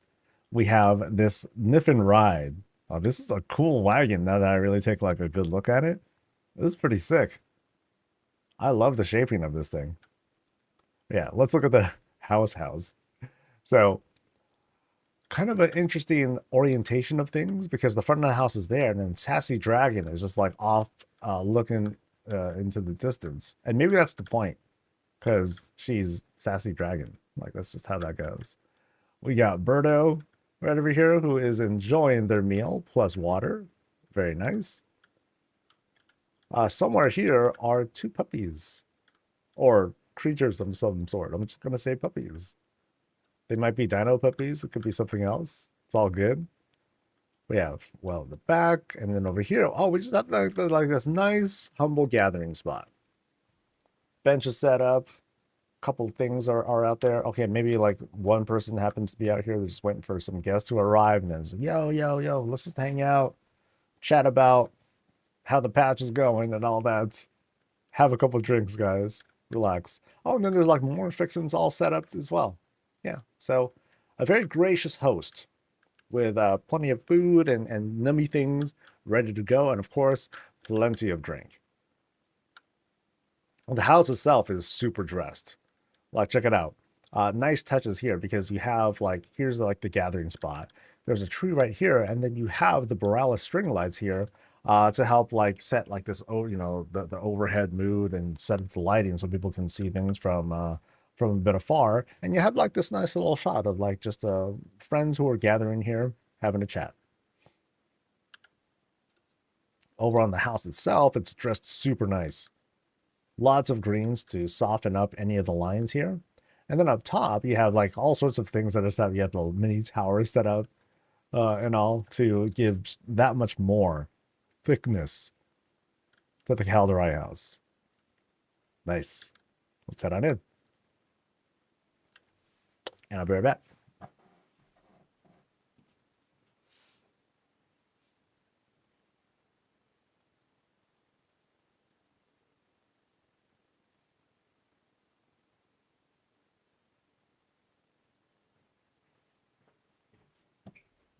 All right, now we're good. Now we're good. I did a Karazhan type mail if you want to check it out. Yeah, if you want to, there should still be room for people to sign up if you want to sign up. And then, yeah, and then I'd love to take a look at it sometime. Just fill out the form and I will do the rest pretty much. So as soon as we head into Shade's place, we have this nice little setup here where we have the privacy windows being used as, you know, windows to brighten up the space a little bit. But let's head a little bit deeper inside. Now, okay, I gotta look at this clock. I'm already like directed here at this clock setup. This is darling because they straight up went through all the trouble of doing Roman numerals for like each of, you know, to fully tell the time. So what time is it? Looks like it's 12:15-ish. That looks like the shorthand, right? Kind of looks like the shorthand. But yeah, you have what looks like paintings being used as the hands, and then you have, I guess those look like little lanterns used as the arrows for those. Some stars set up, you know, so when we see it from far away, really nice setup. But also, what else do we have here? Stuff for snacks. So we have a single shot espresso machine, grind your own stuff. Thank you to the Grumbles for that one. Coffee's going, we got snacks ready. And we'll take a look at, well, since we're here, we'll take a look at the kitchen. I guess so. I guess we'll start going right this time around. So very dolled up fridge that they have here. You know, lots of little fixins to give a little bit more life to it. Reminders, you know, things that were made and all that. You know, just fun stuff. Okay, I think this house is just comprised of like a lot of like small projects like this. So let's check out what else is going on here. So we have this stove. It's being made with a number of these um ooh, dwarven fence posts to help set up the front. Got burners that are like the top of not rug rolls, but the top of like I think like little containers. Some walls here to have like a platform, burners with the usual barrel and upside down, um, gosh, upside down chandelier. There we go. Yeah, really nice setup. Really good setup. Very bright too. And then all the fixings that are set up there to give a bit more life to it. Our prep table, sink, more of the privacy screen, and then back here, which I'm guessing is like just like supposed to be slightly barriered off. You know, we have the dry pantry with all that stuff back there. Nice. Shelf is all nice and filled with different uh, market shelves. There we go. Yeah, with market shelves and everything. Yeah, good setup. Really, really good setup. Big bowls for puppies. Oh, oh, check it out. Got a washer right here. Oh, I like how minimalist this is. Crate, ethereal prison, done. You know, and it works out because everything else just kind of screams it. You know, this is a shower, this is the washer dryer room. And you have like you know, like sorts of clutter and things that are just kind of set aside storage areas because it's like, okay, we're gonna put this stuff, I'm gonna put it in the laundry room, whatever, not a big deal. Yeah. Nice setup. Laundry baskets. Sick. That works out. That works out really well. Yeah, I love it. And again, I love that it's just like super minimalist, uh, and uh, and it just communicates really quickly as to what's going on. So we'll go up there in a bit. So now we're kind of crossing over to the other end, and we have kind of a very tight living room. So they went pink with this couch, have some tea, read stuff, get warm, and all that. Maybe enjoy the auto reader if you want to as well.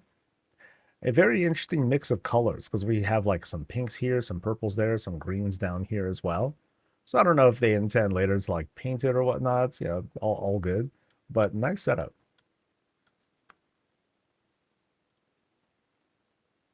All right. So we're going to go through this door here. Nice and convenient. And we enter this open bathroom. Oh, check it out.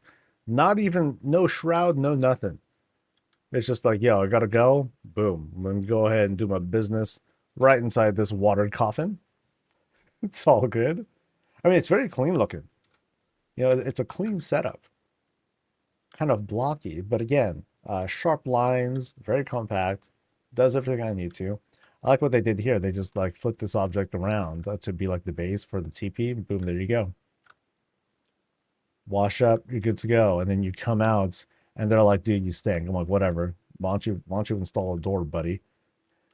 Doors are really thick, so I can understand why they didn't want to put in a door. But I just find it kind of a little funny story to tell. Oh, check it out. Thing for a hookah. Nice. This is a ethereal hookah, if I recall correctly. So boom, there you go. Hang out. You know, that's will cancel out the smell. Yeah. Brilliant. Actually brilliant. All right. So we enter the stairwell room and kind of a proper, more public living room. So we start off with a place for the boss and like guests to sit and enjoy some books. But here's like definitely the hangout spot. Boom. We sit, we enjoy some nice visual experiences. You know, we're warmed by the fire, plus the additional sconces. And we get to all talk about their prisoner, the the earthen, unfortunate earthen that is up there. Kind of sucks. They're just having a really really bad day. So let's back up a little bit. And here, more businessy stuff happening. We have the very, very detailed treasure chest here, but we also have plans for Gilneas. Technological plans, in fact.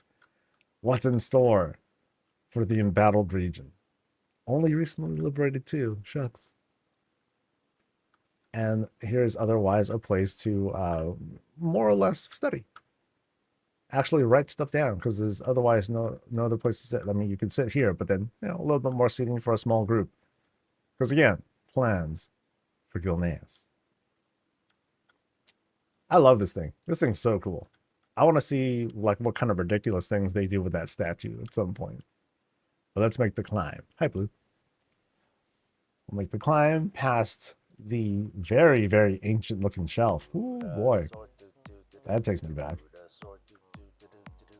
Yeah, it's like we have the very ancient looking shelf followed by the very, very high res flower vase. So you make the climb. As we get to the top here, we can see how things are like super illuminated with all these different lights, all these celebrations of different classes, different factions that we visited over the years. So a bit of celebration. And here, place to enjoy some ginormous coffee table books. I mean, look at the size of these things. Like the book at the bottom is probably about as heavy as the whole couch. Yeah. Very nice. It's all good. It's all good. Let me look at the farm. Is it really full already? Let me look at it again. Because there should be more spots, I think. 1, 2, 3, 4, 5, 6, 7, 8, 9, 10. So 12 people. Wait, and it's full? Damn it. This form thing is really irritating. So let me try to fix this. Sorry to interrupt. It should be accepting like a couple more responses. I feel like I gotta like do this manually every time. That sucks. Let's see.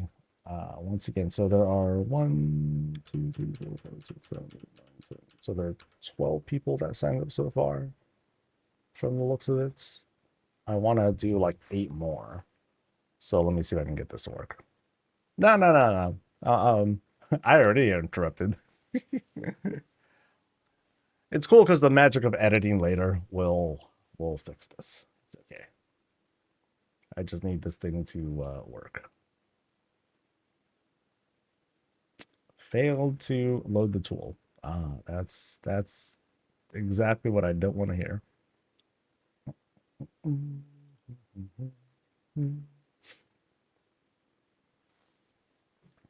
And I'm pissed because I paid for this one too. I paid $20 whole for this tool. Maybe that's what I get.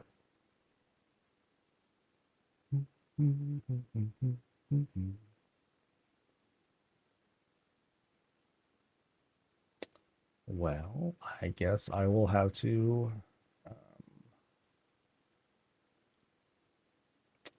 let's see. Okay, I'll just change this manually then. Oh yeah, this tool screwed stuff up. Even my wait. Oh, wait, Google has their own thing now. Okay. Let me see how this works then. Oop. Okay, so Google has their own. Okay, now I just lost that money. That's a bummer. Okay, so boop. Boop. Form's open. Go. Go. Do your thing. Ooh, that's... Hey, thanks, Google, for setting this up. Anyway, back to business. So we reach the top of the stairwell, and now what are we led to in this T-shaped room? I mean, there's no doors. We can kind of tell. That looks like a bathroom. That looks like a bedroom. That looks like another bedroom. So, but here's a place where for the pets to sleep. We've seen them around elsewhere. So they gotta have some sort of spot for them. So in here we just have a very modest bedroom. Nothing crazy. Just this nice dress of bed, window, bit of dressing, side table, place to sit in case you have any guests over. All good. We'll go to the bathroom next. Broop. Oh, we got another little toilet. Oh, this one's closed. This one's closed for business. Okay, I appreciate this one because it's a closed one, but you also can't sit on it because it's like, okay, it's not working right now, so don't sit on it. That'd be a pretty crazy idea. But you also have an open bathtub where you can just see everyone and everyone can see you. That's cool. Rinse off, wipe your hands, get going. All good. All good. And then finally, we go into what feels like the boss's room over here. There's the vault. Throw some stuff in. And we enter this kind of larger room here. So, oh, hey, here are some of the pets. Oh, multiple. So here's the actual bed. We sleep, but not really. We're having trouble, so we just kind of read in the meantime. That's all good. Here's our dresser for all the fixins. Oh, check it out. There's Miss Murgle and Snuffles. Oh, so everyone gets to hang out here. Well, what was that tent outside? Maybe it was for them to hang out if they felt like, hanging out at that spot. But then they have their own little beds. Oh. And then when you sit, they're all like, ooh, ooh, ooh, the boss is sitting down. And they all just kind of scurry over and they all sit next to you. And that's heaven right there, man. That is heaven. Little vanity here to set us up. Darling. And then now we have, another bathroom. Actually, no, not so much a bathroom. This is just our bath. No. We have everything. Here we go. Boop. A lot of toilets in this place. I'm kind of hanging off this one, but it's all good. It is all good. Yeah. So I do like the setup here. Very clean. Very clean setup. Very bright. We're done. We wash ourselves off. Kind of odd to have like, okay, here's a sink, but then I'm trying to see myself, but then this part's in the way. But it's okay. It's their house. What can I say, really? No, this is really nice. Very cute. Very, very cute. All right. And I've seen everything. Cool. Thanks for showing us your place. There are folks that I should be thanking. Now, first, of course, big thanks to Erdane for 5 gifted subs. Appreciate that. Thank you to Kino Kingu. But I also didn't thank people from yesterday because I'm a freaking monster, right? So let me just go through. Let me go through those who did. I'll just do all of them. So thanks to Azorian for the Prime. Thanks to Rye. Thanks to Bells for 5 gifted subs. That's huge. Much appreciated. Also, thanks to Adrian, to Aid Sean R. It's been a long time. Hope everyone's doing well. Also, thanks to Chris Dubb for the sub. Heck yeah. All right. So now we're good. So now we're going to take a look at 2 guildmates. We're going to look at Pinky first, and then who's after? Littleface right after. So 2 guildmates, and we're going to judge which among them is just the better person. Who's just good and who's just bad at this game. So let's do our best as homewreckers and ruin their relationship. It should be great. And I'm just messing, dude. Because I already know. I'm double kidding. So let's head on over. You need more time. Wait. You need more time?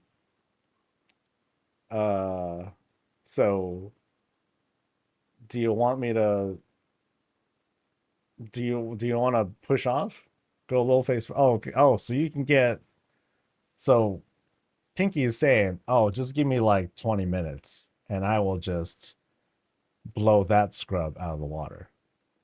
Go to mine first. So now Littleface is like, "Go ahead, go ahead. It ain't gonna make no difference."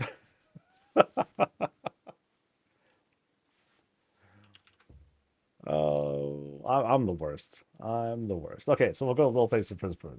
Littleface's place first at 13. Let's go. The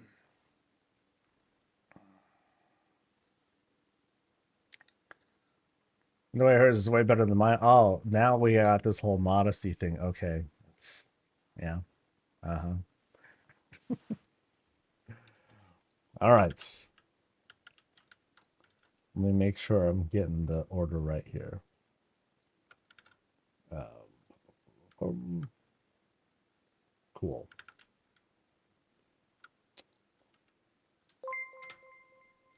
All right, welcome to Littleface's place over at Founders. Now, on I can already see like on the sides here we have, is that 2 flight points? No, no, no. That's clothes on the side. Flight point over here. So very appropriate. We're seeing now that flight points are very much a thing. We're seeing a lot of that being set up. It's like boom, so it's almost as if this is the entrance to the lot. Not just for guests, but for like anyone who happens to know them or the boss themselves. But let's do a quick jog around here, see what's going on. I like what they have. I like that they have this not pattern setup, this very organized setup. They close this off, set up some flowers on the side, very nice dressing. And that goes towards the back as well.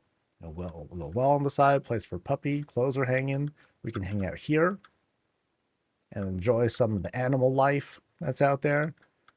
We can try to use our eagle eye and stare at whatever shenanigans are going on across the bay over there. Then behind the house, not too much going on. Again, just like kind of the dressing on the side to add a little bit of life to it, and that looks good. This does honestly look very good. I like the contrast between the purple and the blue as well. A little bit of a festive light that's going on in here, and let's head on inside. Yeah.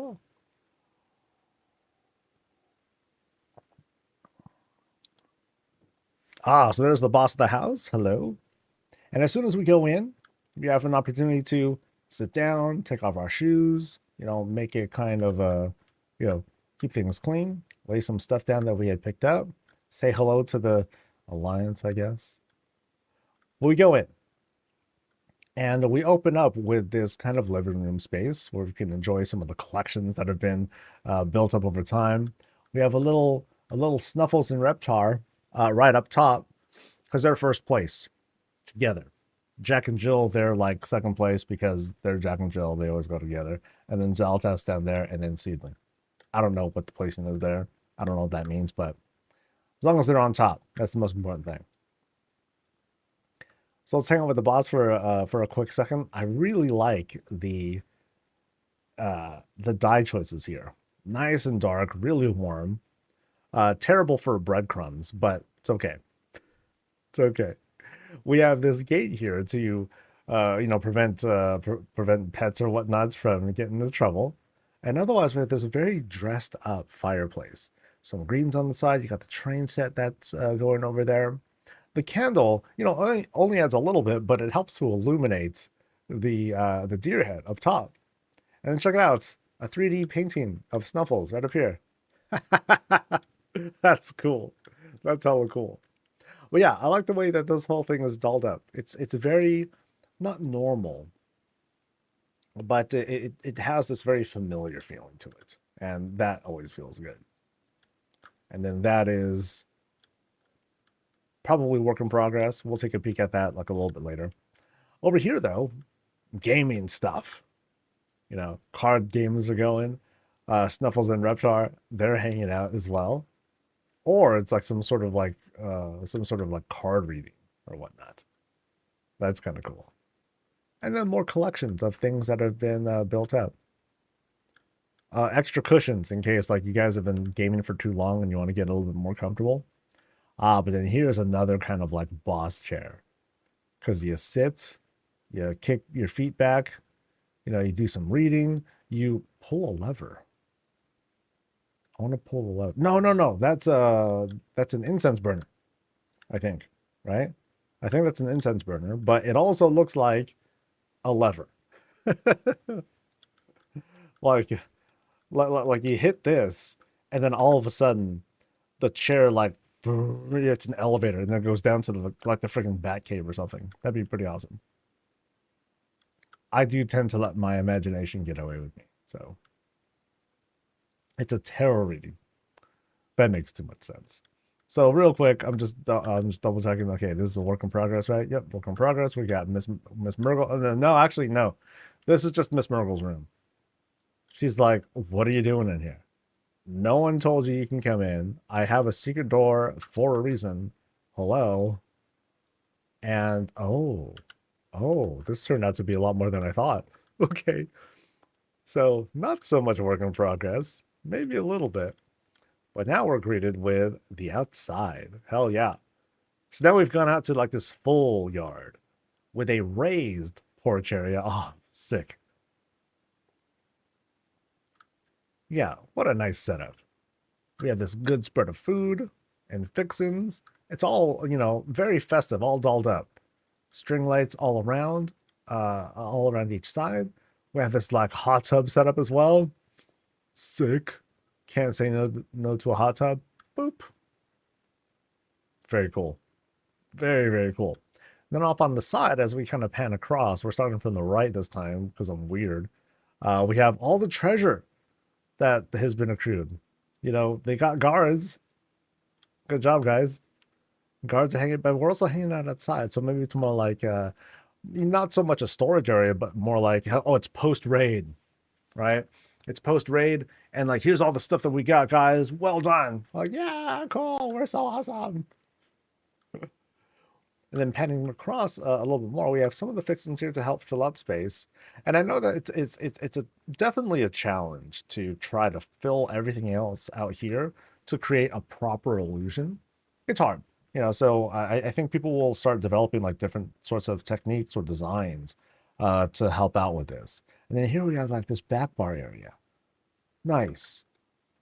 You know, with a huge pot of stuff. I don't know which endeavor this came from, but I want this.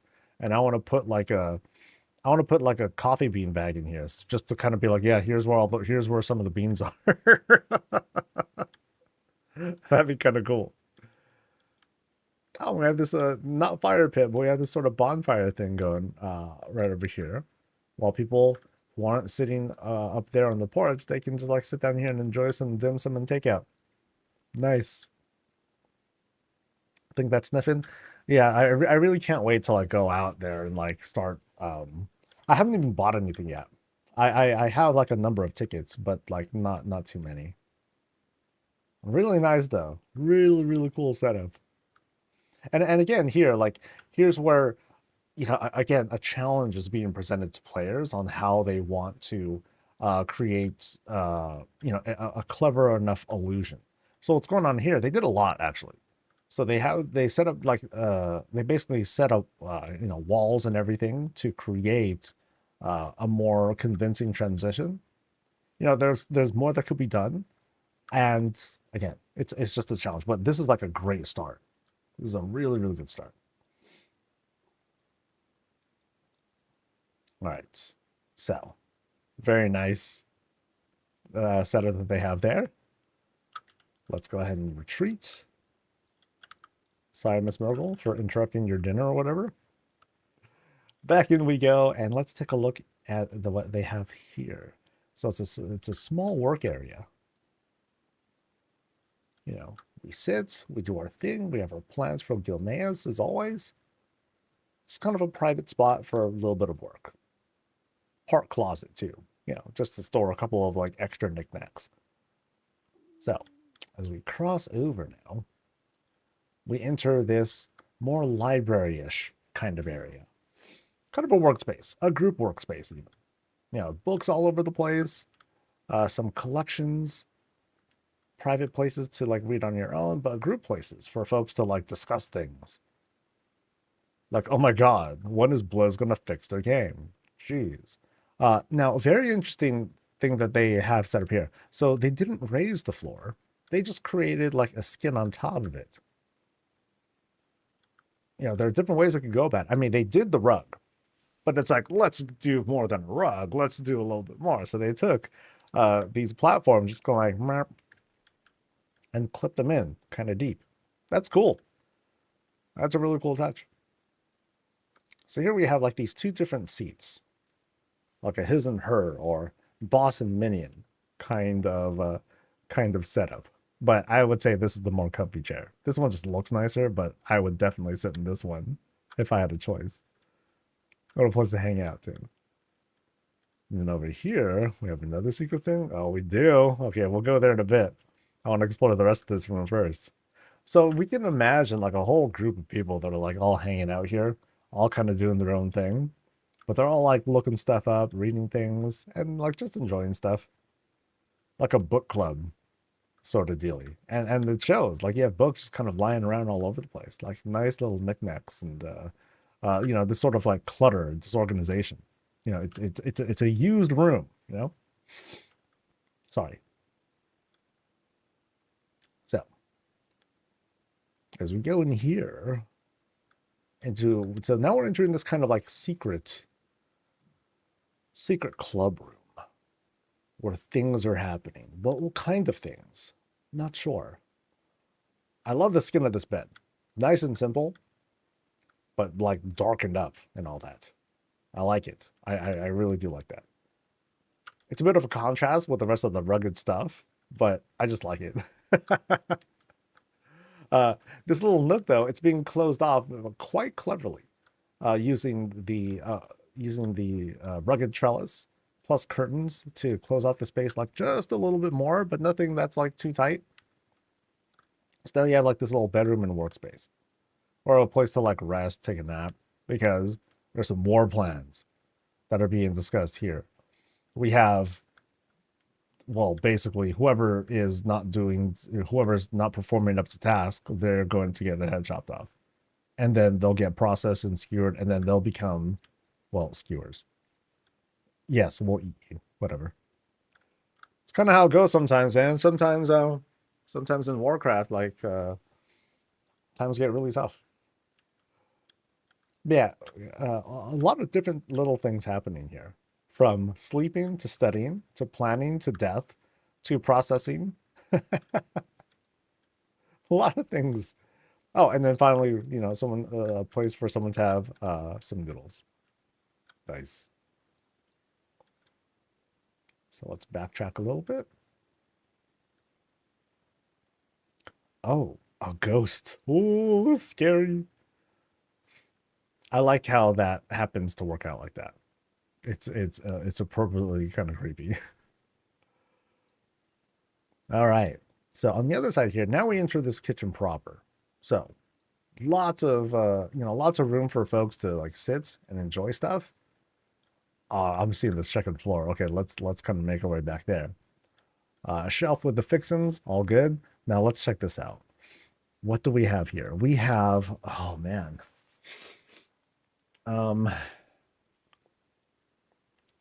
These look like pillars, mostly. Yeah, they look like pillars. No, pillars or beams that are shoved in, and then the grays are just rugs. You can kind of see the lining over here with some of those. So how it communicates to me. But boy, does this look clean. Man, does that look clean. Boom. Gotta get that shot. Man, that looks really, really good. I blame Blizzard for that. For that clipping. Come on, but no, this is really creative though. You know, they were thoughtful enough to like create this kind of transitions. That way it looks kind of clean as you go in. But then, yeah, let's go inside and take a look at the kitchen proper. So stuff that's kind of shoved in right here. Very nice. We have this sort of like thicker countertop that they added with the platforms. Big old fridge. you know, big enough to fit a man in. Hey, hey, hey, kind of a hint. Um, with some fun magnets on the side. We got our sink. We got our dry. We got our dry pantry. Some storage up top with greens hanging down. Espresso machine. Let's go. We've got coffee. We have freshly cleaned mugs. So clean that you still got smoke coming out. So very thoughtful there. And some empty stuff, meal prep. Yeah, very busy for a kitchen area. And this is just like under the stairwell. Yeah, some processing, serving tables right here. Oh, there's the coffee on the side and our grinder as is proper. I am pretty convinced that I'm going to like take like the big grinder. I think that's what I did in my cafe. Like I took one of the Brennan grinder. I am big in the whole thing, and that's gonna be like the coffee grinder. It's gonna be kind of intense. But really nice kitchen. This is so good, dude. It's hella good. Oh, and then we have like this sort of like this side table attachment. So that was like the serving area, but then it kind of extends out to be a place to kind of sit and enjoy the foods. Boom, coffee, read stuff. Pour more, please. Really nice. Even made use of like the extra space down there for some shelf space. Very good. So we're going to climb up and take a look and enjoy some of the facades I set up. You know, things that wouldn't normally be like hung up on walls, but they are. And it works out. Looks great. Some empty shelves waiting to be filled. We get to the top of the stairwell. We get to sit, enjoy some book goodness. Get to check our mail. Cool. By the way, how is stuff? Hey, look, some of the quaking stones. They sold. Nice. And then we enter the bedroom. Very expansive bedroom, actually. So we have like multiple dresses going up. Because, you know, some folks, they got a lot of stuff. I mean, it's World of Warcraft. Of course we have a lot of stuff. Goodies and fixins, and we got the grand bed. Where Snuffles and Reptar are here to hang out. Jack and Jill there to keep God of us too, because who knows? Something might come out of the dark heart and surprise us. Might get jumped and all that. But yeah, really nice spread over there. And then just to the side, you know, bathroom area. So a little bit of privacy set aside. We bathe, we do our thing. You know, not terribly much to look at, but just like the spread of how the decor is laid out. It's very pleasant. We get dressed, we wash ourselves up, wipe ourselves down, toss some stuff, and we're good to go. Very cute. Oh wow, this light is intense. Like, oh no, I'm sorry. The dread of this light is there too. At first I thought, dude, this lantern's crazy. Look at the glows of this. But then no, it's the dread of this light. Like I said, this thing is it's a subtle light. Like it's not strong, but man, when you see it, it very much starts to alter the space. So like here's an example of the actual lantern. So not nearly as crazy. It's pretty close to the wall though. So if you actually pull it away just a little bit, I think it spreads a little bit wider than what you're seeing here. Kind of typical. But yeah. And then what is behind here? We have secrets. Secret arcane stuff is happening here. But what kinds of secrets we have? Oh, not arcane, but engineering stuff's happening here. Nice. Very nice. So we have all sorts of gizmos and all that's set up. You know, thanks to the Mechagon Endeavor. You know, I can see like some of the newer assets and some older stuff from Mechagon itself. Reclamators and levers and gauges and twisty things and all that. And of course, we got a mount, or as I'm going to call it a mount. Plans are being made there. Very cool. Very, very cool. How do you get this stuff out of here? I don't know. It's not important. Oh, and look, it's cold fusion right there. I think that's what I'll call this thing right now. Yeah, I know it's like this. I know it's supposed to be called like some sort of recycling kind of thing, but after seeing the Fallout series, I see cold fusion right there. Boom. Very nice. Very, very nice. All right. Oh, just noticed the big old cable right there too. So it's a cool spot to like, hey, let me throw it. Oh, I didn't notice that the electric coil that here, let me show you guys again. Just watch it real quick. Come on, do it again. Don't get stage fright on me now. Because that was very cool. Like now at first I was like, oh, okay, that's cool cable. Oh, that's cool. That's a neat effect. Now that's lights. Those are lights, baby. Too bad you can't time the lights to make it look as if there's like a whole bunch of them like flickering at different times. Because then you can like super doll up a Christmas tree. Like, oh, check it out. All right. And I think I've seen everything here. Let me double check. Part of the library and kitchen. I am also part of that too. I think I found all the hidden rooms. That was everything. Hey, nice. Thank you. Thank you for showing us your place. Great place. Great, great place. Rooms aren't nearly big enough, MO, but they have a huge footprint. Wait, what do you mean by that? They're not big enough, but they have a huge footprint. So which is it? All right, so we're gonna take a look at now we're gonna talk about so Pinky, are you ready? Are you ready? Actually, I'll need another moment. I keep having to step away. I feel so bad.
Yeah, like my nose has been going haywire all morning.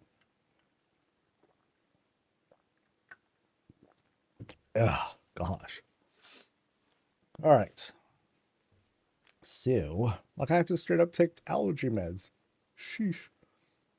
Oh, there's the boss again. Yay. All right. So now we're going to Pinkies.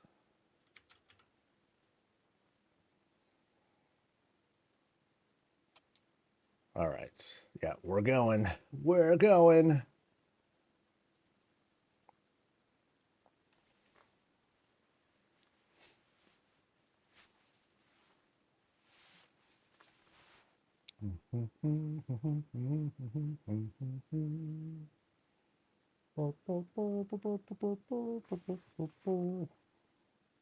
Damn. Damn. Okay, that is thick, buddy. All right.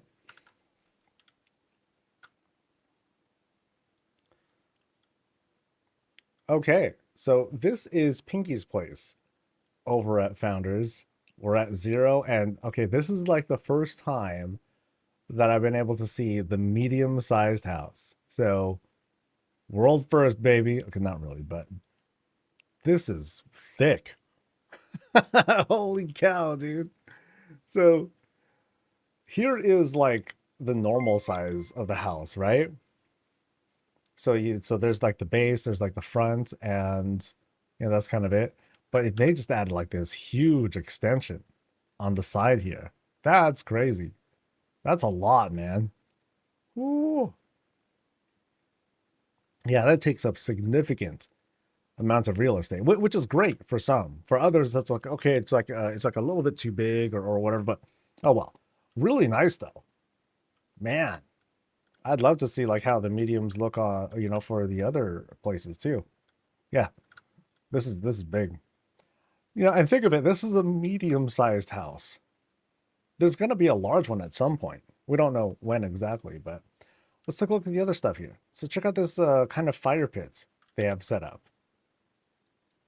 Really cute.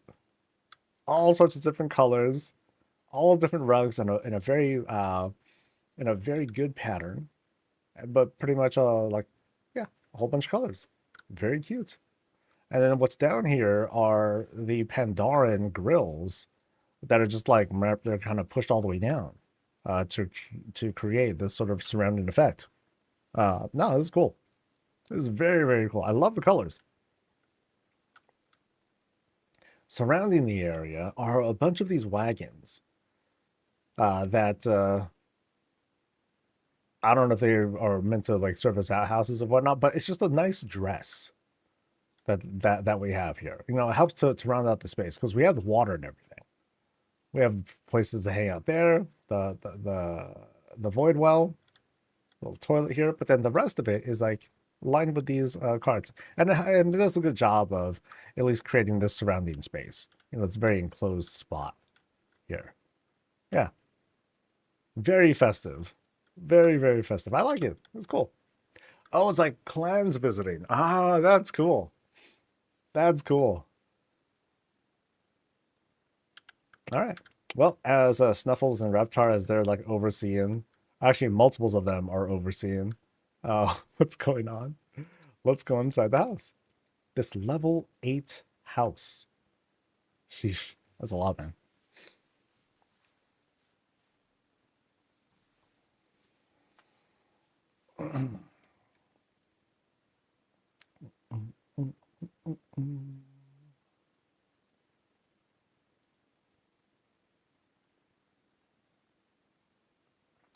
Just chatting something real quick.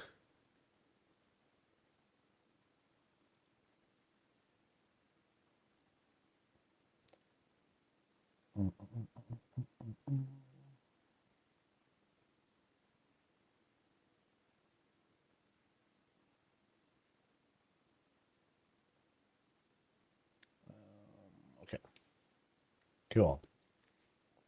So once we go inside, we have this kind of tight entrance for all the pets. Ooh, we got a whole bunch of like Snuffleses and Reptars probably to look forward to. At least 6 of them.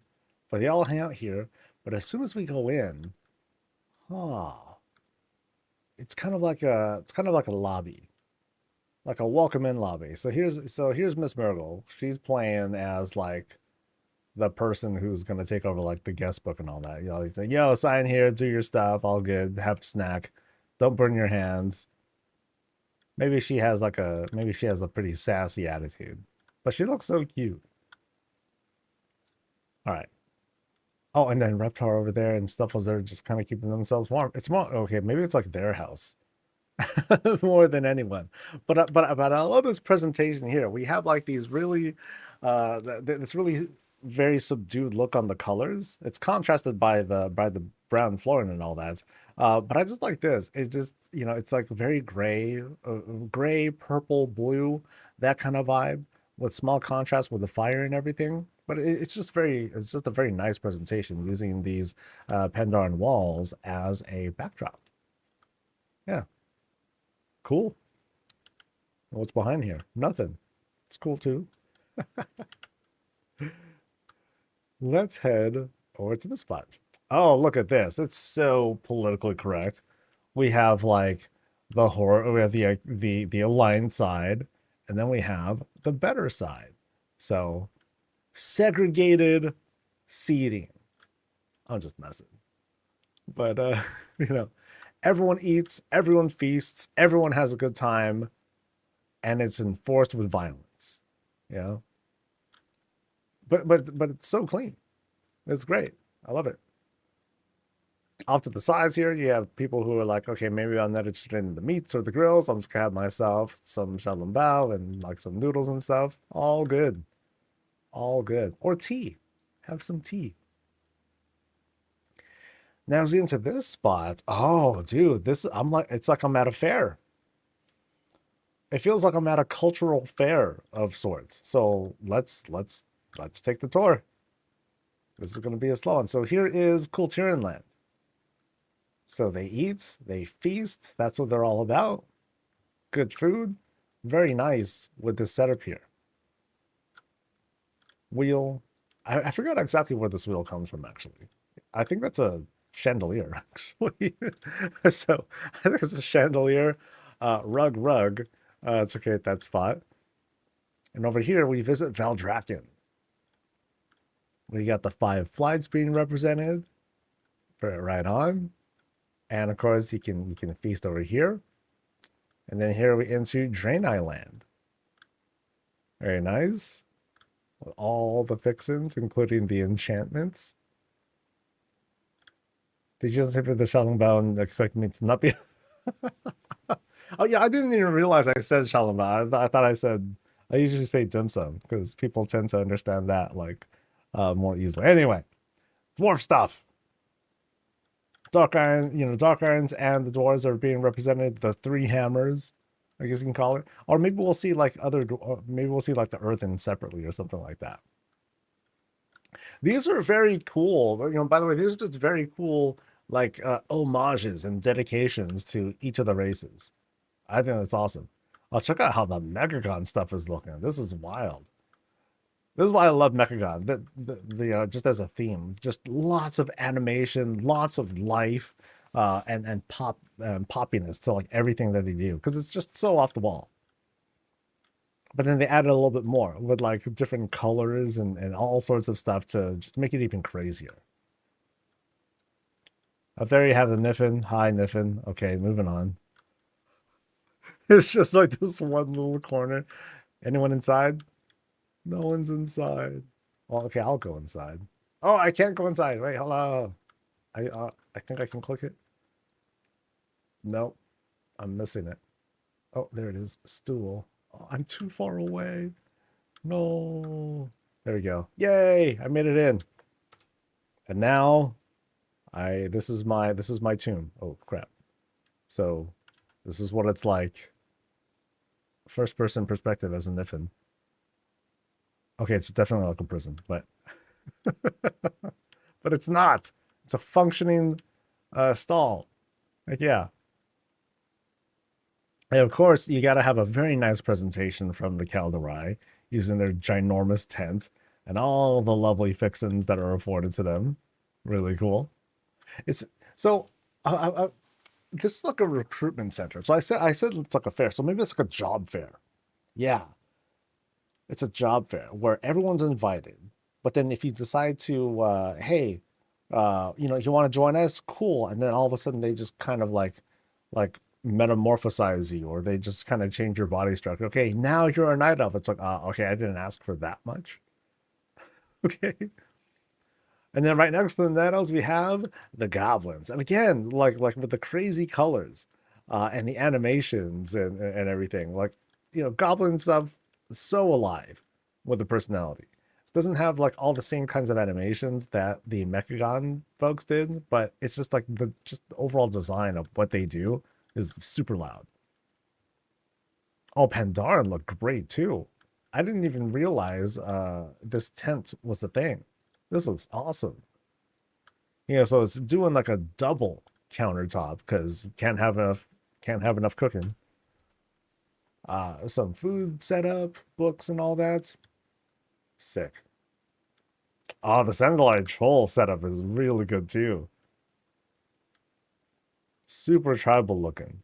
Like really deep with the colors, because they put in like the extra rugs behind there. but it really deepens, uh, with the presentation here. Hello, Richard. And then we have, of course, the Forsaken. Heck yeah. I love a lot of these designs. These designs are like great. And so bringing them all together and creating like this strong theme, it just helps to sell it really well. And then here we have, behind these super bright candelabras and chandeliers are the Blood Elves. Hey guys. Really cool presentations that have been set up here. Oh, and we're still not done. We also have the Torrent setup, complete with this canoe filled up with like extra fixins. And then of course we got to go through the mid here. So this is what has me feeling like, oh, it has this whole kind of more of a festival kind of feel, because like we're eating, we're having stuff, tons and tons of food to eat.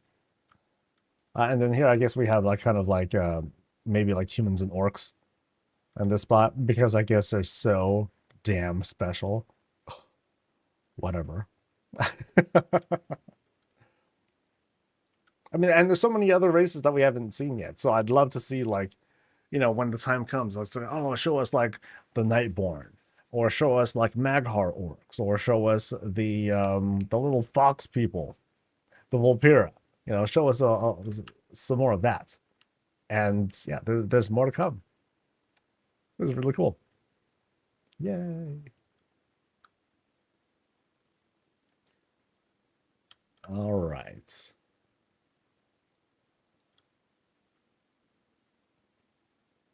My house is haunted. Things move. I didn't have time to check for floating items. Oh, it's all right.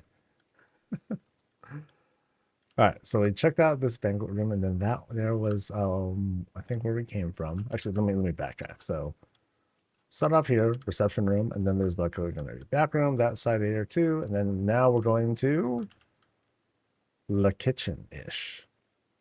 And let's see what kind of spread they have here. So huge granite countertops. Oh, this is industrial, yo. Look how many burners they got going. 1, 2, 3, 4, 6, 7. And then we have some large burners over here on the side as well. Ooh, boy. I mean, for everything that's being served, yeah, you're gonna need like some industrial sized kitchen appliances going. Heck yeah. And then we have like this upper shelving right up here. Oh, I just noticed the vent right there to take up some of the smokes. Shots going. A big old fridge with giant magnets on it. Very awesome. And then right through in the middle is a floating sink. That's mostly for mugs.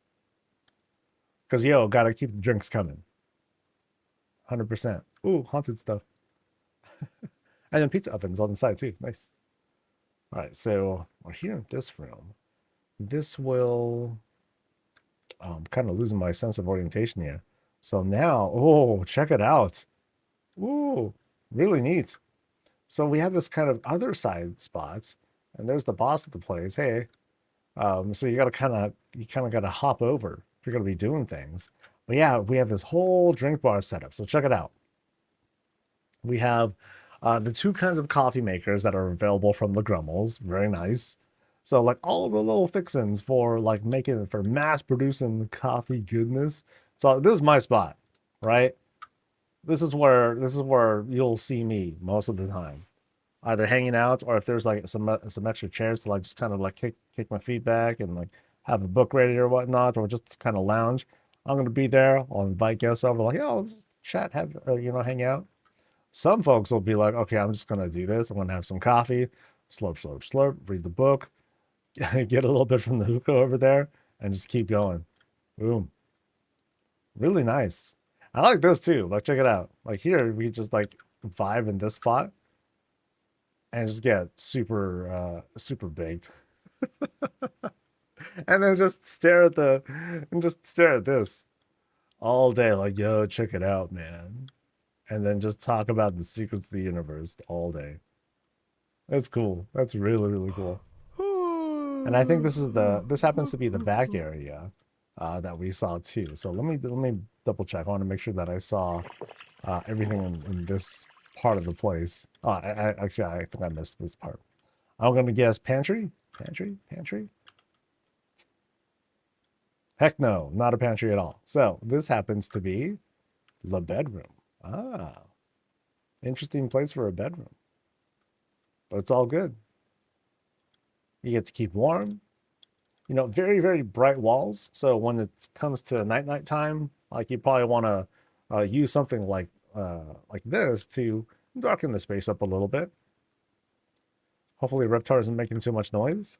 Oh, I like this. They just added this trellis and just kind of push that thing in as a bit of a wall decor. That's cool.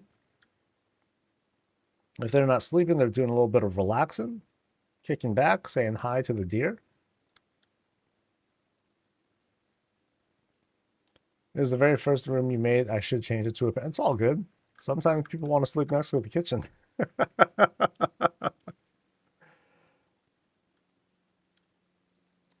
I love this spread though. Really good. I mean, like the glows that come from here, it just it just feels so well captured. Yeah. It's great. Love it. Love it, love it, love it. Man, I haven't worked on my bar in or I haven't worked on my coffee shop in like a month. I feel terrible. And we have more stuff. Oh man, okay, the party don't stop in this place. There's no shortage of places to like hang and eat and have a good time. You know, you're socializing with dudes and like just chatting things up with no shortage of places to sit and hang out. You know, so this part like kind of changes things up. Now things go like pretty rugged in this spot. You have this fusion of stuff. You have rugged like soft seating here, but here you have like some more of the sturdy or the human setups for the countertops and all that. And both work. You know, they have like a good, you know, they still end up flowing well together. You know, it doesn't clash or anything like that. But yeah, tons of stuff set up, tons of drinks ready to go, ready to serve. That's awesome. Awesome, awesome. So let's do the climb up this stairwell. Ooh, and it closes off a little bit too. We have some extra floor that's added here. So let's see what's at the top of this stairwell. Nice and bright, plenty of windows. And then we have this climb up here. So we have this a whole floor pretty much that's set up here. Big extensions for a library. Boop. Let's do stuff. Plenty of light to read and everything. Some storage for some extra stuff. Place to sit when you're tired of reading, and if all the couch room is set up is taken. Because otherwise, you know, if I'm reading, I'm doing stuff, and it's like, all right, I'm gonna nap, and I just kind of lay down. There's a pillow, boom, there you go. If someone's like, yo, have you realized that I'm next to you? And I'm like, oh, my bad. I'll just go and get onto the bed. Nice. So now we go in. Oh, now where are we at? Huh. So sorry, I'm kind of panning over. So it's kind of a flower shoppy, crafty sort of spot. Because here we have a bunch of like preset places for things to grow. Not exactly a greenhouse, but then here's like jewel crafting stuff. Here we have possibly more jewel crafting and alchemy stuff happening here. So kind of a profession touch is what I'm getting here. Maybe it's not necessarily like that, but oh, I love the theme here. Interesting use of color. I've seen this color like just a handful of times before, but this works out. Well, actually, you know, let me walk that back. I do find like this kind of greenish teal colored wood in a bathtub kind of unfamiliar. It's kind of odd to me. Now the drapes, fine. The rug, fine. The basket even and crates are fine. The bathtub, though, it's kind of a, you know, it's cool. But where do I see green, you know, green painted wood on a bathtub? I'm not sure. So you know, I'm just gonna chalk it up to unfamiliarity. How about that? So it's something that I'm just not used to. And here's where we do. Oh, maybe not. Here's where I get captured by the doo doo. Yeah, so there's no way out. That smile, not really a smile. It's like a nervous smile. It's like, yeah, this is awkward. This is really weird, guys. Yeah, I don't know how I feel about this. Oh, but interesting. I just noticed that it's a raised platform. Huh. That's an interesting choice. Cool.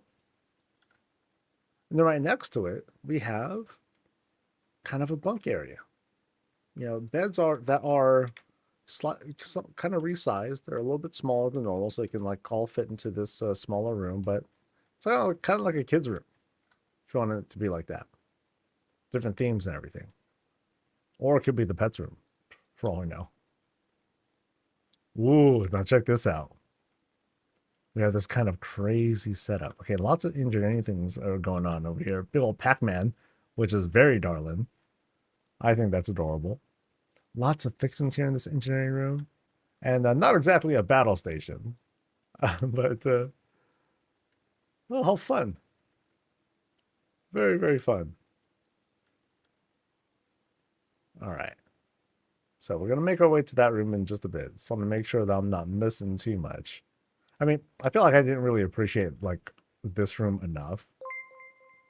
Because I think I just love like kind of the spread of goblin stuff that happens to be like right here.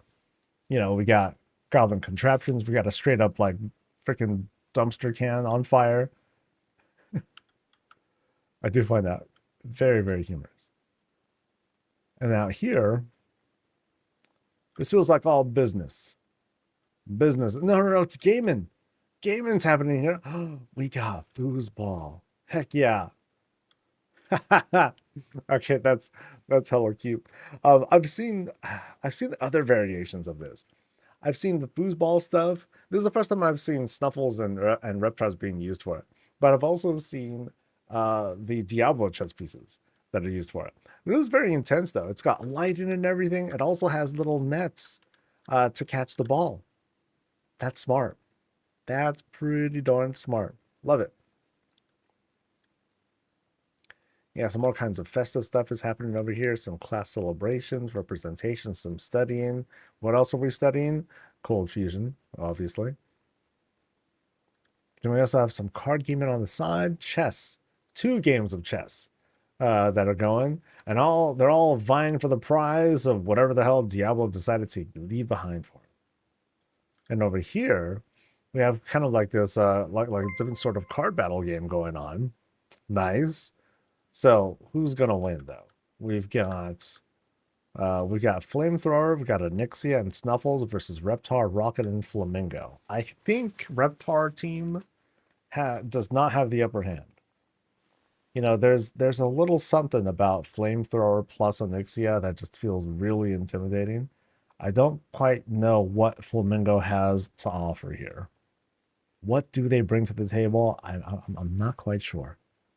I have my doubts. So good luck, Horde. Good luck trying to get the Diablo chest. Now this table, the color, that's wild. I love that. Strong theme there. Yu-Gi-Oh! Perhaps they did spawn from the card. They could have, yeah. And who knows? Might be an effective card. But I have my doubts. So like I said, good luck to Team Horde.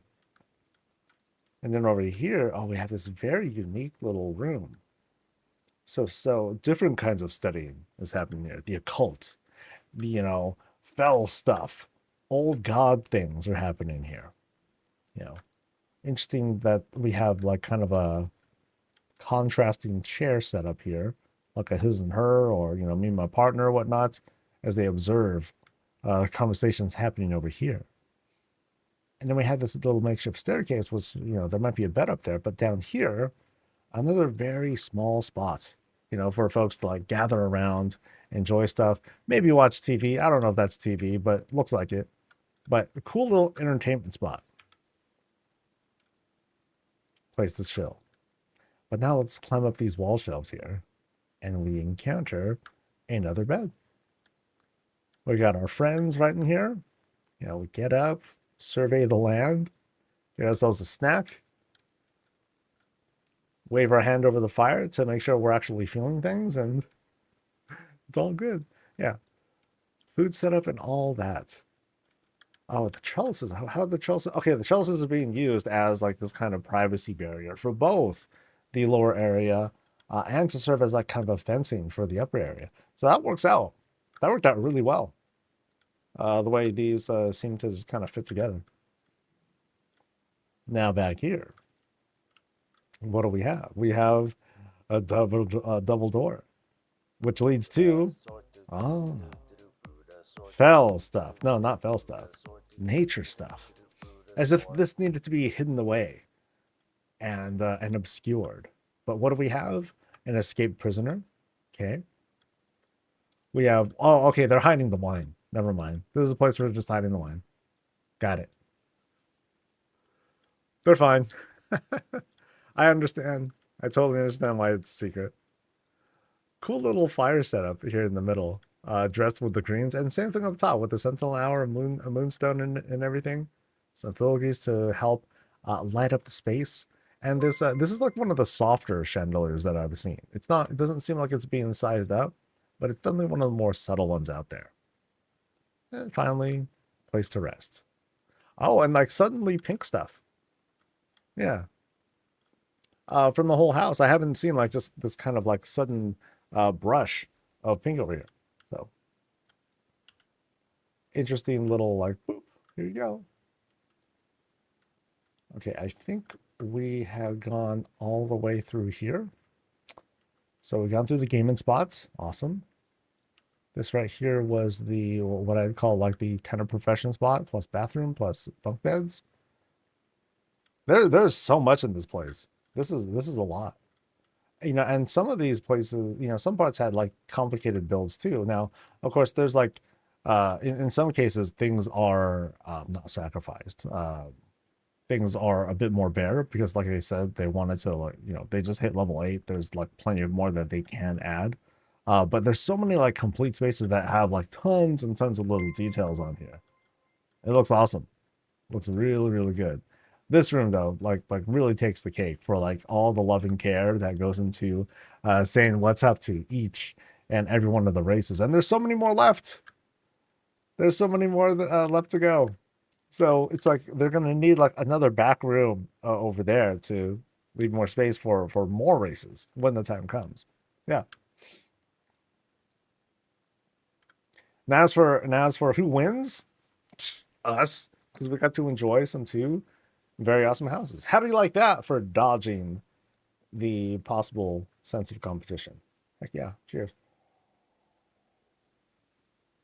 But yeah, thanks for showing us your places. Appreciate it. Looks really good. I usually ask folks to like wait a month or so if they feel like resubmitting. You know, give room for more folks to sign up. That always helps. Um, but in the meantime, I really appreciate what we got to see. It was great.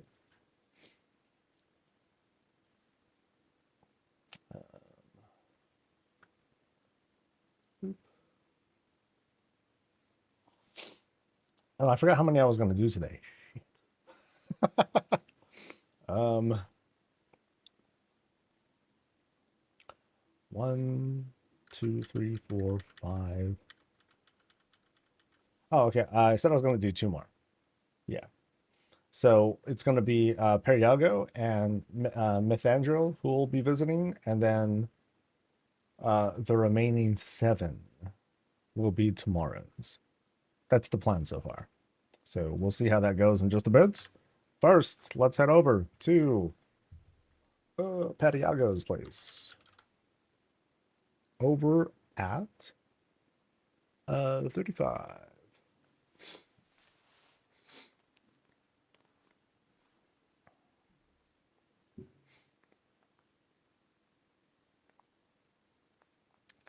As Pinky says, she's the commercial house. I'm the domestic one we built. All right. Ooh, check out the boat. Damn. All right. So How's my nose doing? Kind of weird. I gotta, yeah. One second.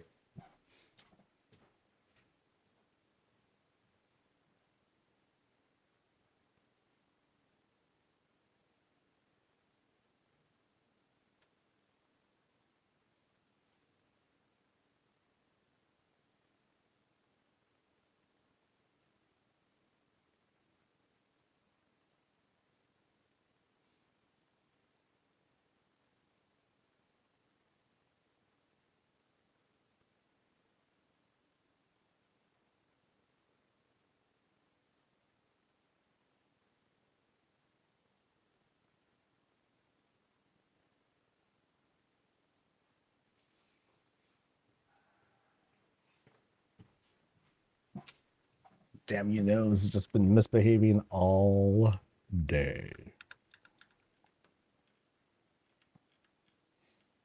All right, this over here is Periago's place over in Founders, and we got a boat. We got one heck of a boat. This presentation is sick, really unique. So let's kind of understand what's going on here with like the shaping and all that.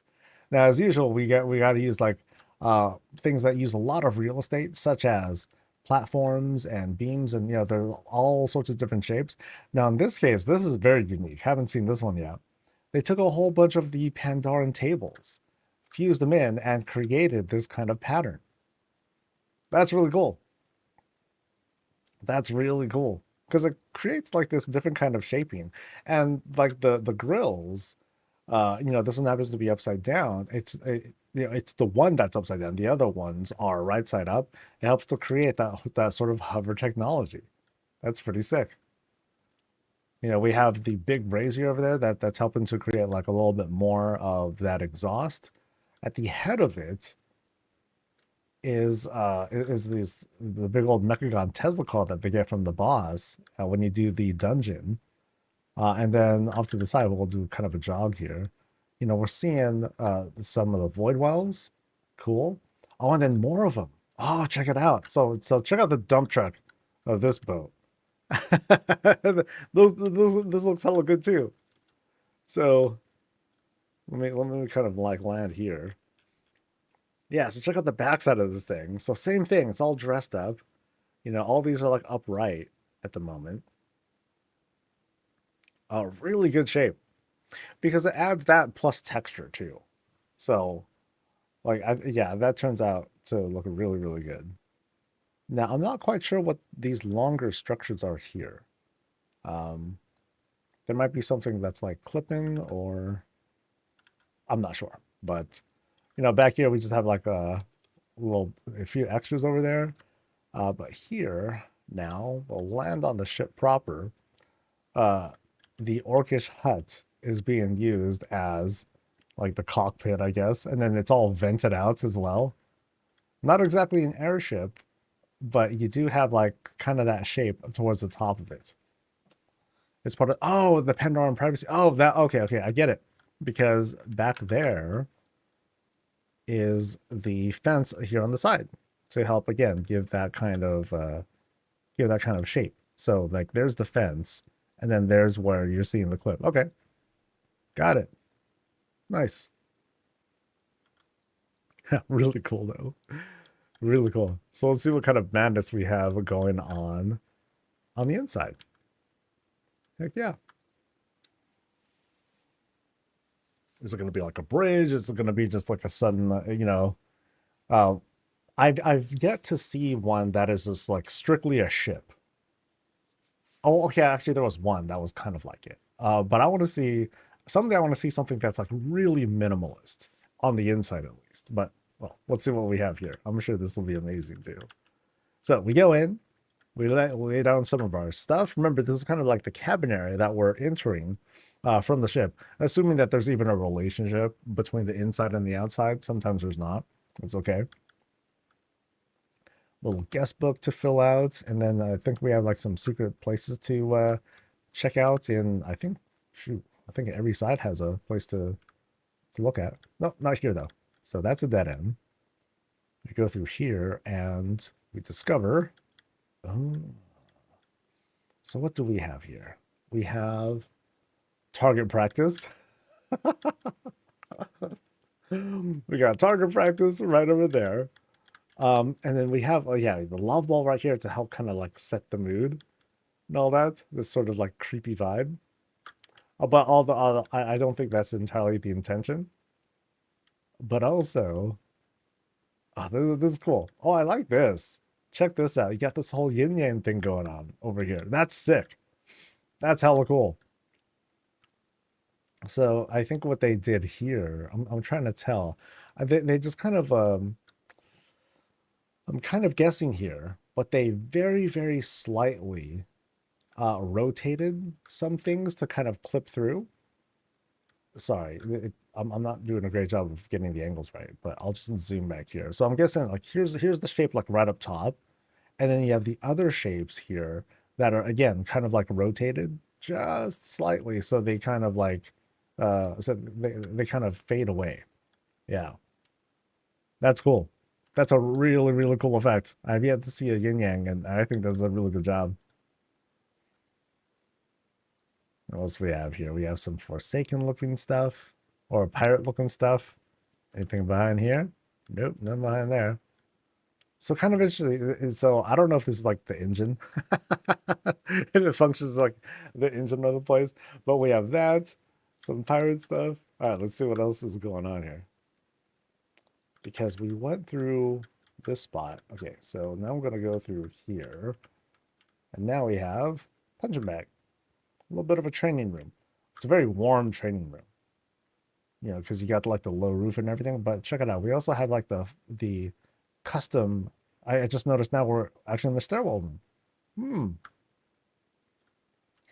Now I didn't expect that. So this happens to be a stairwell room. Like this does not. You know, this is a smaller space. But I'll be curious to see like what we find going upstairs because I have a feeling here. Let me just kind of peek through on this other side. I'm going to guess big old spiral staircase of sorts. Nope, nothing. Just nothing. Got him.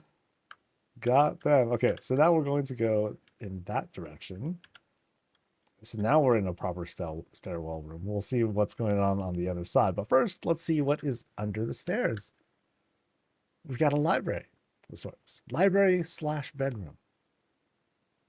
Place for like one of the crew to like hang out and do their thing. Cool. All right. So let's go and do the climb. We'll go up this trellis. Oh, so go up this trellis. Huge man. So a little bit of clutter that's being. Oh, it's a double one. No, it's not a double one. We just happen to have like this sort of cabin area right up top. I like how this is dressed. You know, it's very not standard, but it's very clean. So we go up, stairs right inside, and then we enter like this cabin area. Oh, check it out. We got the moon out. We have a shape that's kind of like coming through there. I'm not quite sure what that is. Maybe it's supposed to be like a background. You know, background image, like a tower or something like that. But that looks hella good. Because you have like these simple shapes that are being used as a background. Like a lighthouse. Yeah, I think I'm seeing that because now I'm noticing that the big old light or window that's right there too. Pretty cool. Pretty darn cool. So this is what we'll see like from the bed. You know, we're sleeping, we're doing our thing. There's the moon out. We have a nice glow of the fire going. And we got, of course, our treasures. Our precious treasures that no one can get to or else. So if this is the captain's cabin, maybe a little bit possessive over the loot, but it's all good. Hopefully there isn't like a whole pile of bodies of people who are trying to get at it or otherwise a bit too curious. All right. Ooh, we got pipes. Kind of tells me, what sort of theme do we have ahead of us? Ooh, lots of engineering stuff happening all of a sudden. Huge Arakoa statue that is there to greet me, and okay, lots of glows and everything. Okay, let's see what's going on.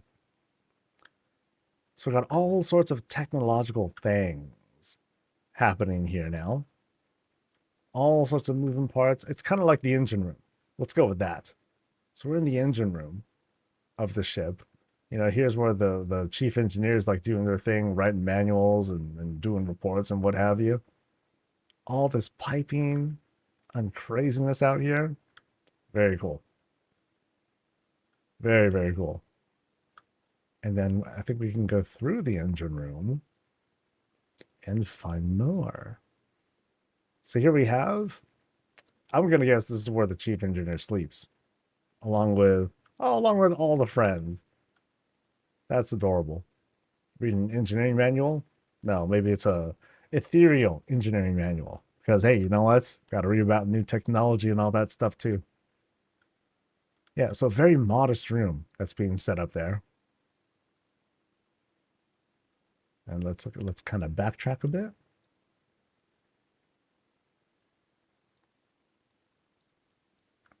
Now, hi Saltap. Now we venture into another looks like bedroom, or more like a slightly like a barracks sort of spot, you know. So we have like two sets of beds, bit of a separator for some privacy at least.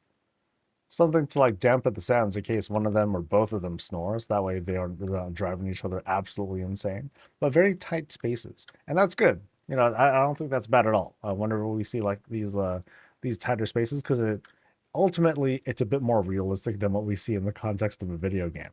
And as a reminder, we're on this custom second floor, which is very, very nice. You know, lots of detail goes into setting these up properly. Cool. So I think we can backtrack. Yes. I think I can backtrack. Boop. So that was up there. Did I see everything actually? Back to the main entry where the desk is. Okay. So there's the spot. And then there's the stairs that go up. Cool. So let's see what's going on up here. Boop, boop, boop, boop, boop.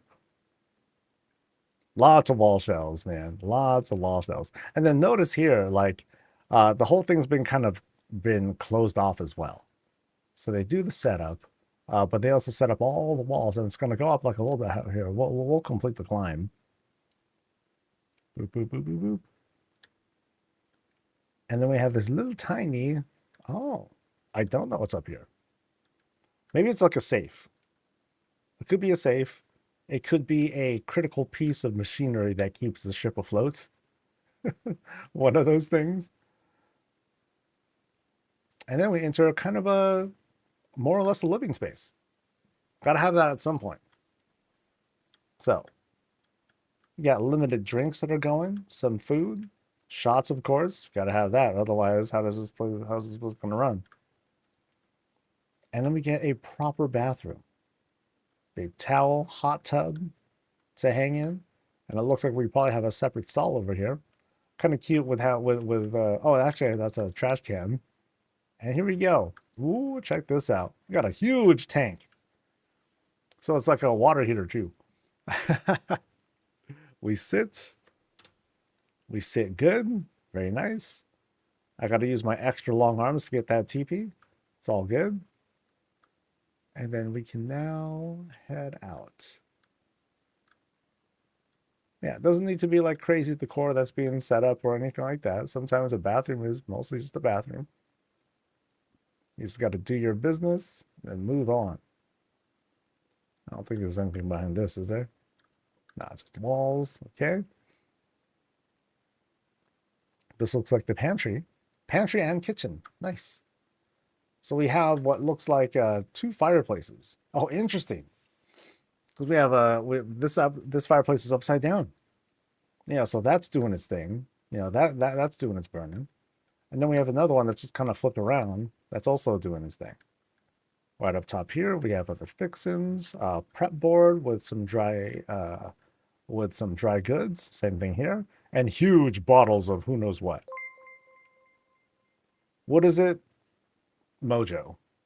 What's Mojo? I'm not sure. I'm not all that sure. And then is there anything behind this shroud right here? There is nothing. Just a place to chill. Just a place. Oh, and here's the bridge, I think. Oh, check it out. So here's the captain's. Here's the pilot's chair. The steering wheel with the whole boop, boop, boop, the holographic stuff, right? Piping and whatnot. So it's not like you're it's a very functional bridge. Yeah, and then here's everything outside because here we got like the moon out. And very good use of the skybox room in this case because like it's just a very tight space and we have this illusion of seeing the front of the ship. So like there's there's the front. Got the grills. We can see a little bit outside. Sick. Very sick. Yeah, I like this. I like this a lot. Now only room for one in the bridge, but I guess that's it. It's like I don't, pilot's like I don't want no one else bothering you. Get the hell out of the way.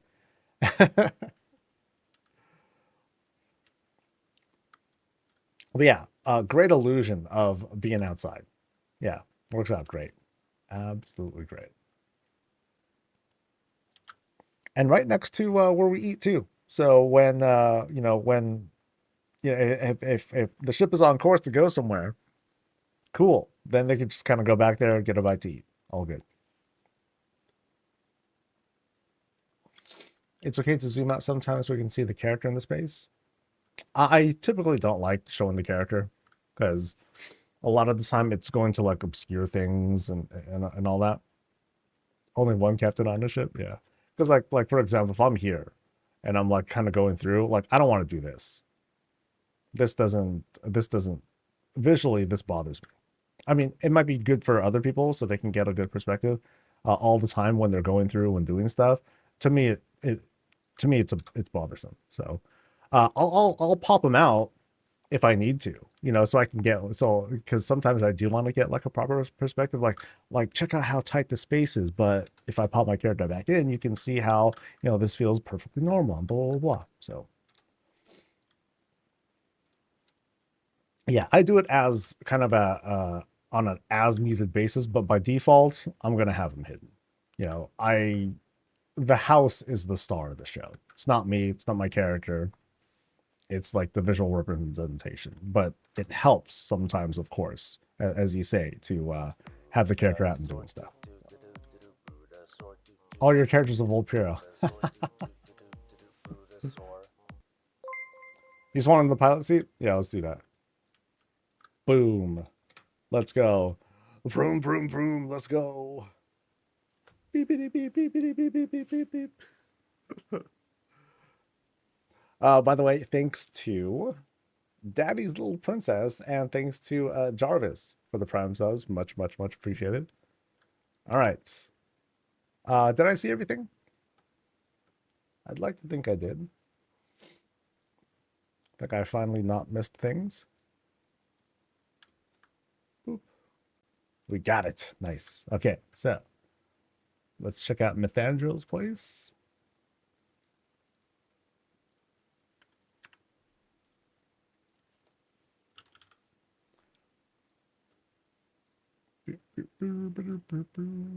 At 34.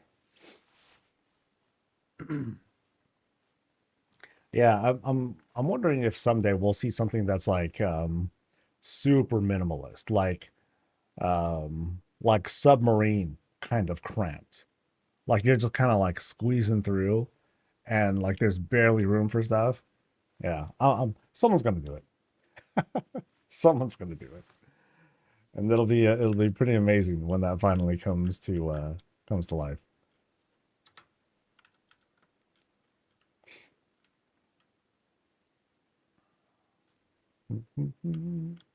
Don't give me ideas. Submarine, submarine, submarine. Like just imagine like you have the shape, but you have like water, you have rugs surrounding it as if it's like as if like this part of Founders or whatnot is actually a lake or something like that, but then it's actually a part of a hit, the sub can sink down, goes through like some hidden cave, and then it goes out into the open water. That'd be sick. That'd be sick. Anyway, this over here is Mythangel's place. We're over in Founders, and it's been like a week and some ever since the patch, and we're seeing huge popularity from the Night Elf house. Folks just could not wait to switch to this house. And it looks great. It looks great. But down here, we have some other stuff that they had set up as well. So we got benches that are kind of facing each other for the purpose of discussion, hanging out, but they're not facing directly at each other, so people can enjoy like different views and all that as well. Because it's a hell of a view from out here. You know, the coast is over there. We're not super far away from it, but it's just nice seeing it all. You know, in the distance. Here we have a place for the near future, or well, okay, maybe the far future, when someday animals will show up in the spots, pets running around. I can't wait for that to like be an actual thing. Oh, even the saddle setup for horses. Nice, very nice. Place to poop, right over there. Fishing equipment, and notice how here I'm gonna start back here again. So here's like the entrance to the lot. You know, it's the kind of at the end of a street. We go in, you know, we're led inside. We'll run around the Arkham door and into the house right over here. So we have this nice little lead up, but in the meantime, we have all this dressing up top. You know, we have some night phase stuff up top, the additional brazier over there, some greens that are hanging down, and also here on the side as well. Nice little memorial too to absent friends. Always appreciate that. Kind of happens in Warcraft, but it's always nice to have that little bit of thing to remember our friends by. Let's head on inside, see what's good.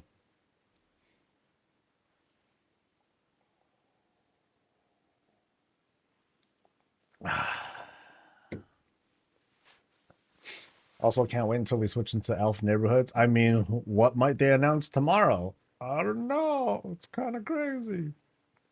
But yeah, we'll see what happens when they talk about the state of Azeroth. I mean, I'm pretty sure that for the most part, it's going to be like the current state, and then they'll give us some teases as to like what's ahead. I expect a roadmap. I expected a roadmap in November, but yeah, I'm sure we'll get one like super soon. All right. We'll do some chatting as soon as, you know, once we're done here, and then we'll wrap up for the day. I intend to stop here so I can start working on other things, but also it gives me a chance to actually play the game. I'm gonna reserve some me time for, you know, the housing stuff, and yeah, there's so many things I haven't done. So I'm excited to give myself some actual downtime. I mean, this is fun time, but it's also work, you know what I mean? Anyway. So as soon as we head in, we're kind of not ported in. I mean, this happens to be a cabinet, but I think it's being repurposed as the door, because I think we still have, yeah, this being used as the front door. But oh well, they just decided to like skin some stuff here. But we can lay down our weapons, hang out some stuff. We have a little bit of prettiness to look at, and you know, it was Night Elf on the outside. I totally expected Night Elf on the inside as well. So as soon as we go through here, we enter this stairwell room. So we have custom climb that's being set up, and we'll definitely make sure to check that out later. First though, let's see what's down here. Places to sit, fireplace, and we have this really nice setup here. You know, this moonwell, nice and pretty, meant for us to, and we're meant to like face the space and just give ourselves like a moment to breathe, relax, chill, soak in, you know, some of the day's thoughts before we get to like business. Some places to read. We might have some secrets right over there. Let me just do a quick peek. We got, okay, I gotta look now.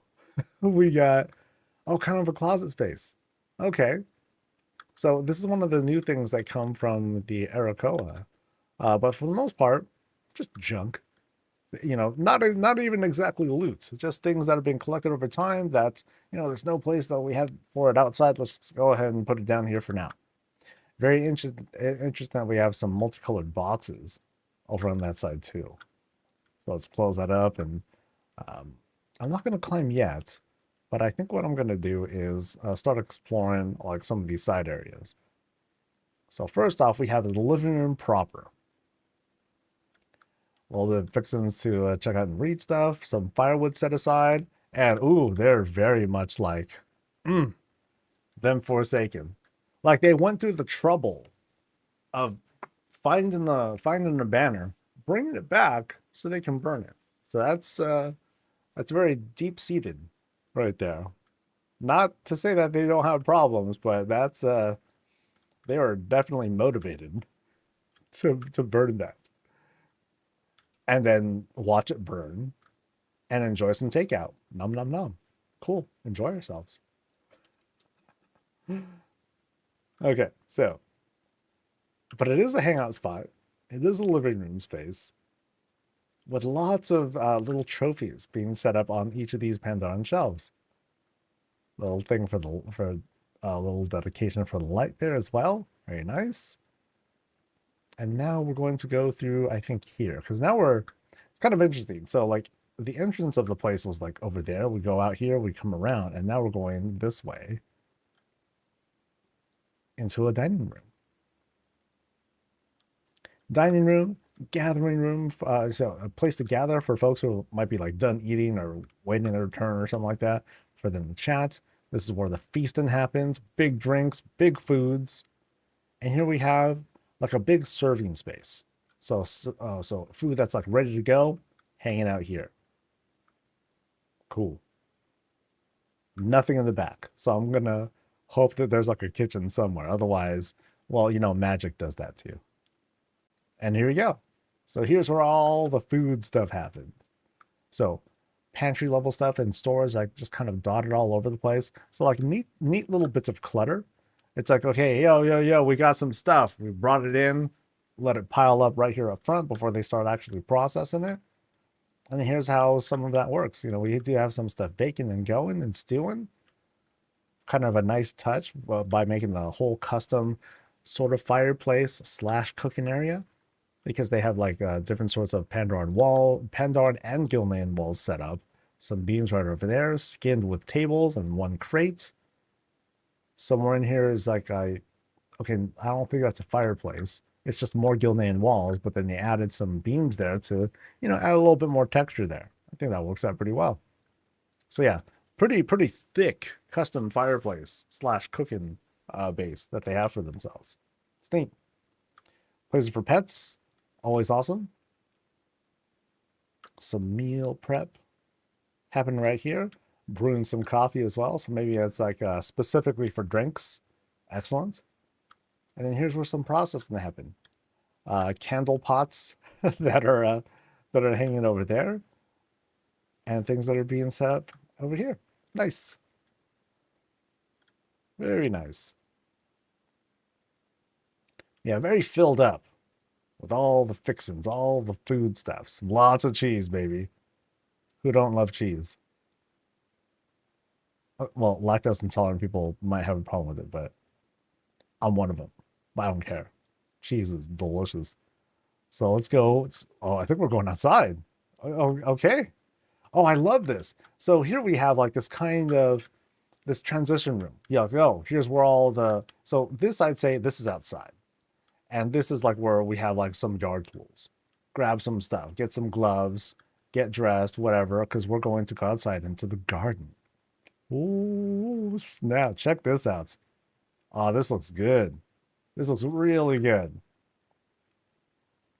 So we're greeted as soon as we go in, you know, big old fountain to serve as the centerpiece. And then let's take a tour around. Now notice here, at this level, there doesn't appear to be like much of any climb here, no elevations. So we can see how the illusion works out. You know, we have greens that are dotted like all over the place and successfully obscuring, you know, just about everything. Greens and other plants, little sconces here, benches, different bits of decor, braziers, lights, candles, you know, structures and whatnot to, again, help to sell the illusion. I think it's sold exceptionally well here. Really good. So am I sitting? Okay, I'm sitting. So here's like the spread. I feel like I'm outside. Yeah. Like it takes, I really have to try and pull myself out in order to be like, well, this looks a little, this looks a little empty here and here. That's super nitpicky, but overall, really good. I feel very, very sold by the setup. It's cool. This is really good. Ah, I'm not gushing. This is a very good job. It's a very good job. Oh, check out the Sentinel Owl up top, right there too. Yeah, like I think this shot here, it's real. This is what's really got me. Like the way that it's really nice and filled out. Yeah, very, very good. I talked about this earlier in the day.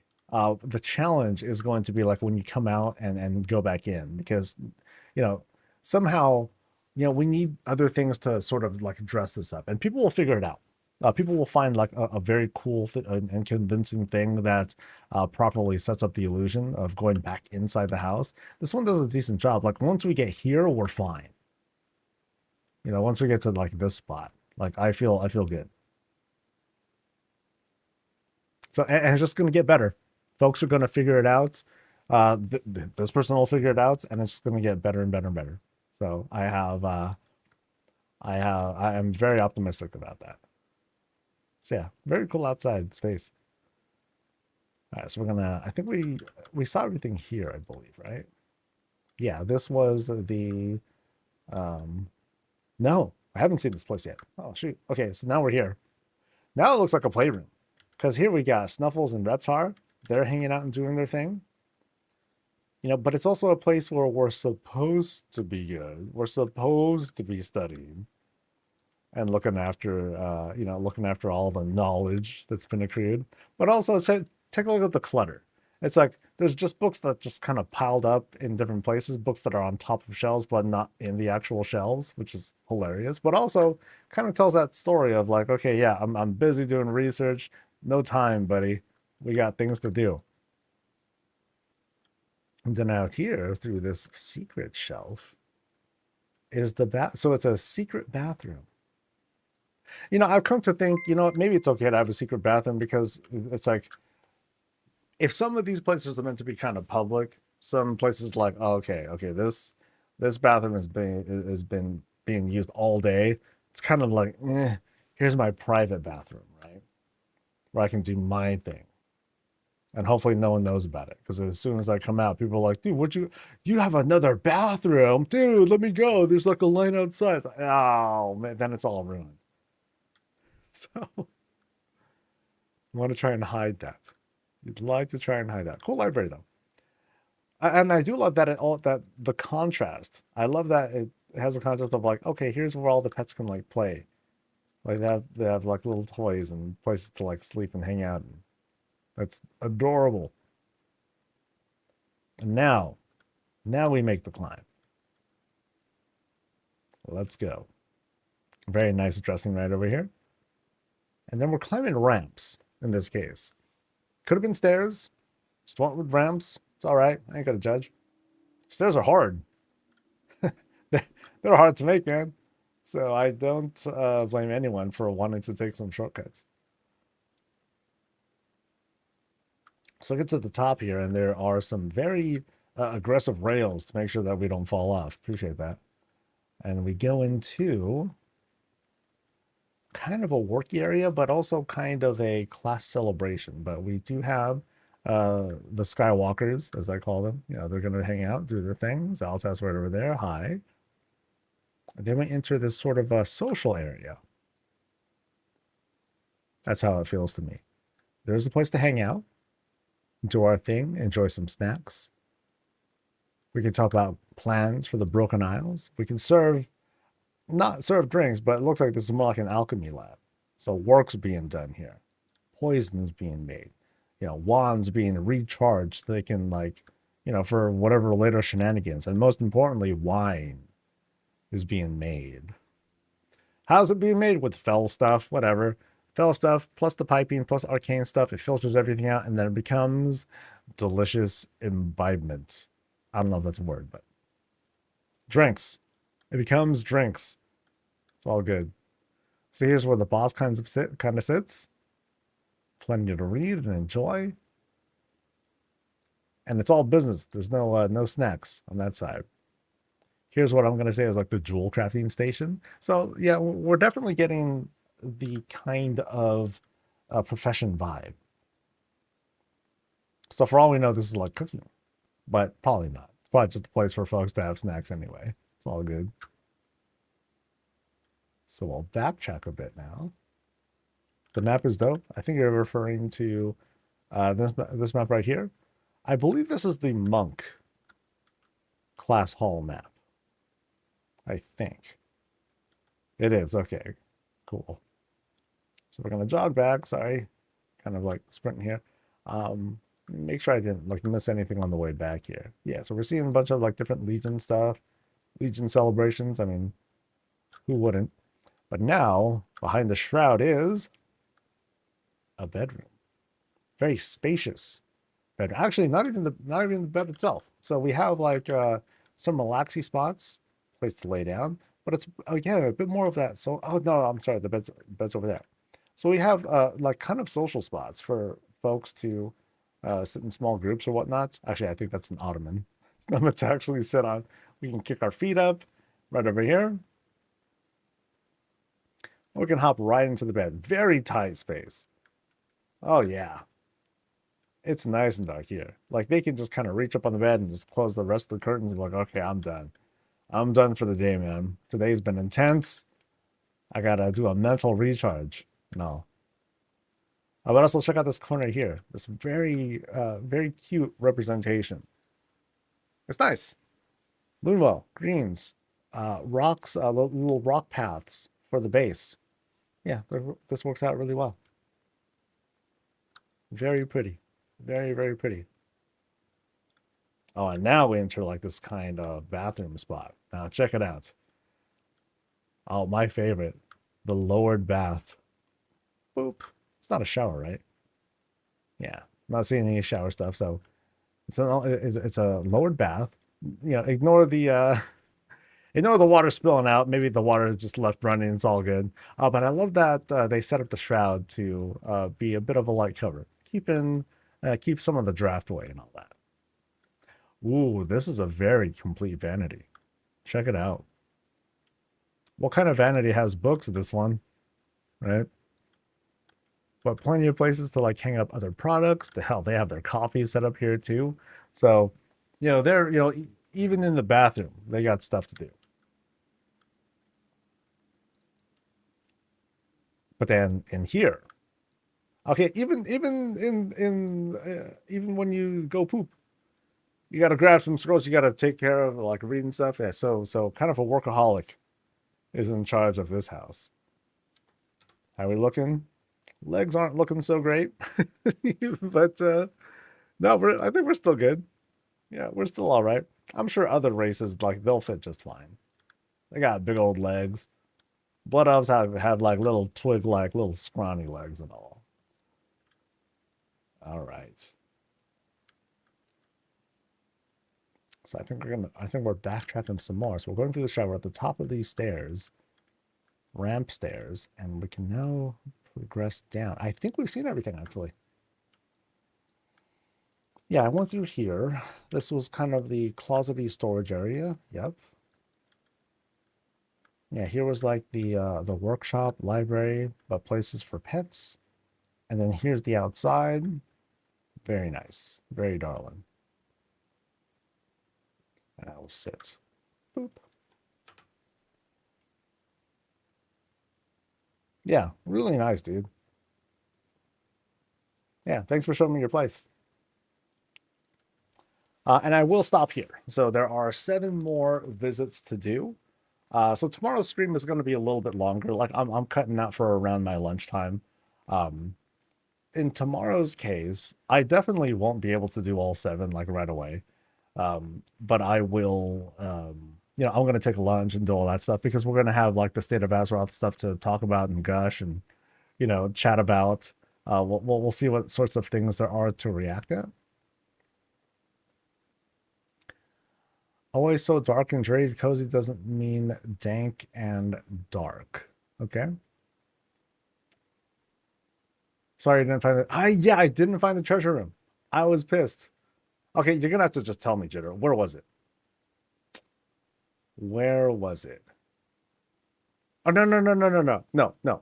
Okay, okay. Don't type anything. Ah, oh, damn it, you typed it. Okay, now I gotta go look. I kind of wanted to give myself like one more try, so I'm gonna take a look. So we can all at least um enjoy the shame. So I think I went. Oh, I forgot which. Wait, uh, I think I went to the correct one. For all I know, I went to the wrong house. Oh no, no, no, it was 16. That's right. I saw your note. So behind the fountain, you say. Let's look. Let's look.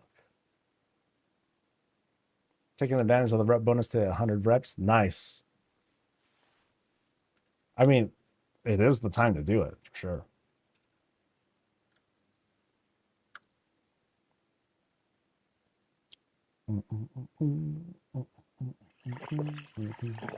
So it was behind the fountain. So here I was, and I guess I didn't look uh, well enough. Oh, I did miss it. Okay, that was really good. That was really good because I only checked on this side here. So how did that work? Was there just like a really small separation there? Oh, there was. Oh, that's good. Well done. Well done. Okay, so what do you think we'll see back here, guys? Foul stuff, sexy room, outside, all of a sudden.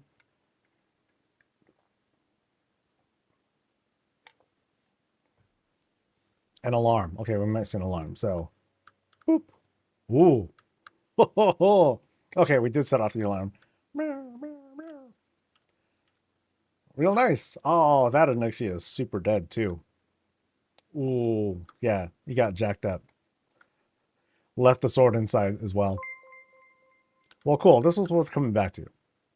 Very nice. Especially because of the the thing. You know, it'd been awesome if you go inside and then like you have like a bunch of those like goblin arrows that are just pointing at you from here. Kind of like a breaking the fourth wall. That'd be funny. Cool. Yeah, that was really I tried. I tried and failed, and I passed by that fountain a number of times. So good job on the hidden room. There was one place that I remember. Oh, they did a really good job. Like the way it was hidden, it was actually a now it's kind of unfair because it's not super realistic, but it was like the top of a stair. Like you climbed up like one stair, two stair, three stair, but then the third stair was a bookshelf. And then you click the bookshelf and that opened it up and it let you clip through. But you're not really clipping through. You're well, you are clipping through, but it's because you're kind of going through like this little tiny gap. That's not very realistic, but it was so good. It was very, very good. I was very impressed by that. This one is more natural.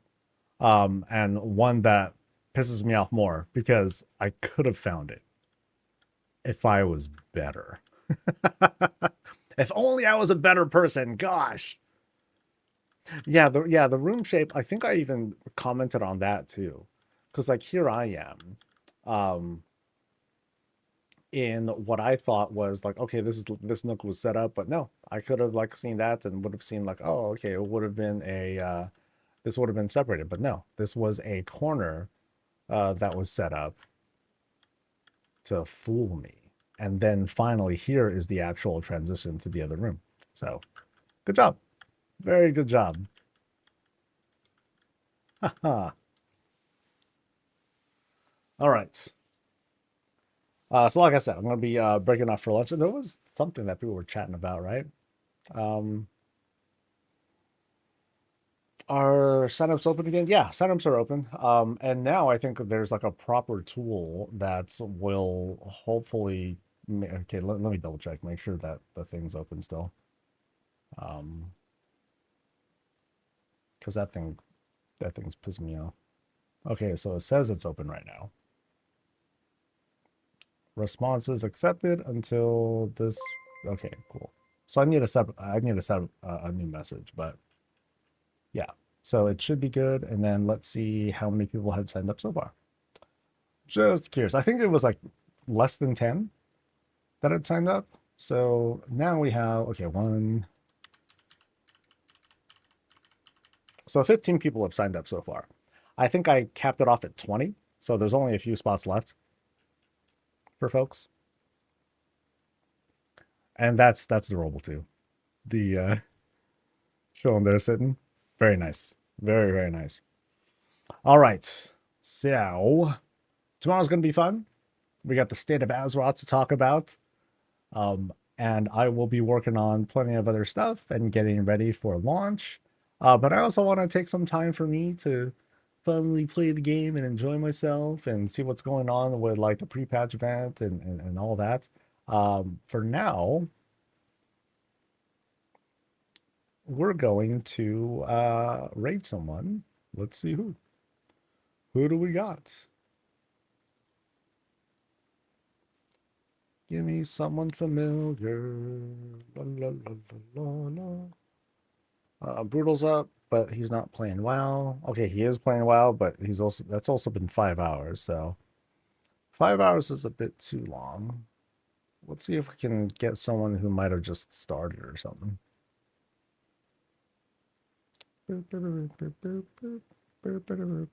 I see no one. Damn. I see no one who I normally follow that's on. Well, that's different.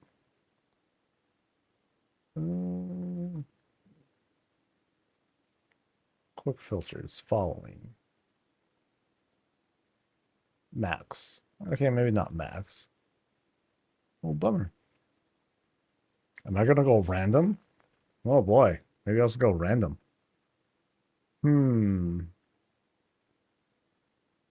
Oh, is Zeppelin streaming? You know what? Sure. Sure. It's been a minute. And okay, how long has she been on? Has she been on though? Actually, shit. I should have checked that out. Doofus. So, oh, only an hour. Okay, cool. Yeah, that works out.